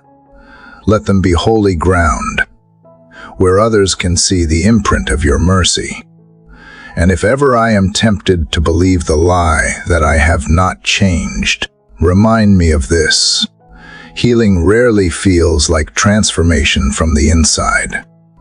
It feels like breathing again, feels like waking up without dread. It feels like recognizing myself in the mirror and smiling. It feels like choosing softness after a lifetime of armor. It feels like trust returning, like tears that cleanse, like laughter after long silence. So, Father, I will not measure my healing by what others see, but by what you are doing in the secret place. I will not wait until I am whole to worship. I will worship in the middle. I will praise you when the pain is still fresh and when the breakthrough still seems far, because you are here and you are enough. Even now, Father, as the light unfolds in stillness once more, I return to you, carrying not burdens today but awareness. There is a hush in my spirit, not from the absence of pain, but from the presence of something deeper: gratitude without fireworks, joy without noise. The healing I once begged for now breathes beside me, not as a grand announcement, but as a steady presence. And so I walk softly, not because I am afraid, but because I am finally aware of the sacred in the simple. You are here, in ways I almost missed when I was chasing miracles that looked like thunder. You have taught me that holiness does not always arrive cloaked in the supernatural. Sometimes it comes in small things: warm coffee sipped in silence, the way the wind brushes my skin on a morning walk, the comfort of my own breath. I used to crave signs and wonders, but now I find them in the ordinary, and I wonder, was the extraordinary always here, waiting for my eyes to slow down enough to see? Father, I used to think I needed to do something remarkable to feel worthy of you. I thought that unless my days were filled with purpose, I could measure, or accomplishments I could point to, I had failed. But now I see you in the unnoticed hours, in the quiet rhythms of daily life. Folding laundry, washing dishes, answering emails. These are not distractions from you. They are invitations. Invitations to notice the beauty of existence itself. Invitations to meet you in the mundane. I realize now that not every day needs to be groundbreaking. Some days are simply meant to be lived fully, quietly, gratefully, and these too are holy. I do not need to prove anything today. I do not need to strive or shine or impress. I simply need to be present, present to you, present to myself, present to those around me. What a gift it is to just be. What a miracle it is to exhale without fear. You are not only the God of breakthroughs, you are the God of daily bread. And today, my soul craves that steady nourishment, not the feast of adrenaline, but the steady warmth of trust, not the high of euphoria, but the deep well of contentment. I want to dwell here, not as someone waiting for the next thing, but as someone soaking in what is already given. The sky above me, the ground beneath me, the people who smile when I enter the room, the body I live in. Still breathing, still choosing hope. There is something sacred about routine when done with you. There is something holy about brushing my teeth with mindfulness, about walking through my home with peace, about making my bed as an act of self-love. These are no longer chores to rush through. They are moments of alignment, opportunities to say with my hands what my heart whispers, "Thank you for this life." So, Father, as I move through this day, remind me to look up, to pause at the sound of birdsong, to smile at the way sunlight plays across my wall, to notice the way laughter lingers longer than sorrow when I allow it. Let me not miss you just because you are subtle. Let me not overlook the sacred simply because it is familiar. Teach me to see the divine in repetition. Teach me to cherish what I used to call boring. Because if you are in it, nothing is ever truly ordinary. And if the day offers no major revelations, no answered prayers, no dramatic changes, let me still find satisfaction in knowing I lived it with open hands. Let my success be measured not in numbers or milestones, but in presence. Did I notice the people I passed? Did I treat myself kindly? Did I bring light into even one room? Then it was a good day, a holy day, a day you smiled upon. Father, thank you for being here even when the music stops, even when the applause fades, even when no one sees but you. You are enough audience for the quiet moments, enough reason for my soul to dance, even if no one else hears the rhythm. You are not waiting for a performance. You are here in the pause between notes. And when I feel tempted to scroll past the moment, to fill every gap with noise, teach me to linger instead, to breathe, to pay attention, to hear the voice beneath the chaos. Let me not miss the whispers that could change everything, because I was waiting for a shout. Let me not hurry past the quiet glory of ordinary days. And when I feel restless, thinking I should be doing more, let me remember that resting in you is not wasting time. It is honoring the temple you made me to be. It is trusting that I am not defined by productivity, but by love. Your love, the kind that remains whether I move mountains or simply make my bed. So today, Father, I will move slower. I will not fill every space. I will make room for silence, for wonder, for you. And I will carry this quiet knowing into every room I enter. I will let it shape the way I listen, the way I serve, the way I speak. I will be a presence, not just a person. a peace, not just a voice. Because now I understand that joy is not the absence of trouble, but the presence of you in every moment. And that is enough. Father, the first edges of dawn stretch across the sky. I bring my heart to you one more time in this journey that began quietly so many mornings ago. I come not with desperation, but with a steady calm, the kind that has been carved through each prayer, each breath, each step in your presence. The valleys I walked with trembling knees have become places of strength. The shadows that once felt endless now hold a faint glow, not because the darkness has vanished, but because your light has learned to dwell within me.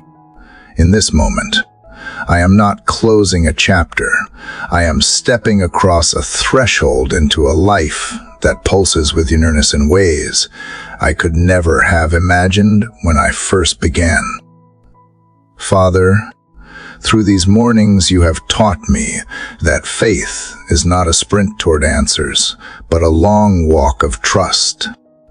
That healing is not a single event, but a rhythm, a quiet thread running beneath each day. That joy is not reserved for the extraordinary, but grows quietly in the ordinary. And as I sit here, breathing in the soft air before the world awakens, I feel that thread still weaving through me, drawing my scattered pieces together, shaping a tapestry only you can see. It is not finished, but it is beautiful already.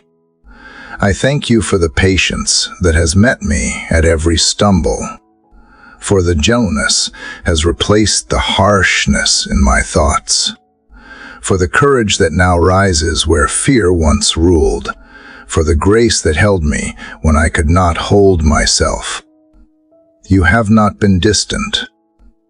You have been here steady, subtle, unshakable, teaching me to trust not in outcomes, but in your presence. And as I lean into this final prayer of the series, I realize nothing is ending. Something is beginning. Something deeper, steadier, quieter, a way of living, not just a way of praying. Father, I lift up every person who has joined me on this journey. Each listener, each reader, each soul who whispered their own prayers into the early morning. Thank you for their courage to open their hearts. Thank you for their willingness to keep showing up even on days when faith felt small. Let them know they are not forgotten. Let them sense right now, in this quiet moment, that they are seen, loved, and held by a love far greater than their failures, stronger than their fears, more constant than their questions. Let them carry this truth into their own mornings long after these words end. I want to speak directly now to you. Dear friend, who has been here through every chapter, thank you for walking this path with me. Thank you for allowing these words to meet you where you are, for letting the pauses become part of the prayer. If something in these mornings has stirred hope inside you, even a flicker, hold on to it. Nourish it. Let it grow. And if you feel led, share your own reflection or prayer below so that others may be strengthened by your voice. We were never meant to walk faith alone. Your story matters. Your words may be the light someone else needs at dawn. If this series has given you something to hold in the quiet, please consider subscribing to this channel and sharing these prayers with those who may need them, not as content to consume, but as a circle of hope that keeps expanding. Together we can build a rhythm of faith that begins at sunrise and carries us through the noise of the day.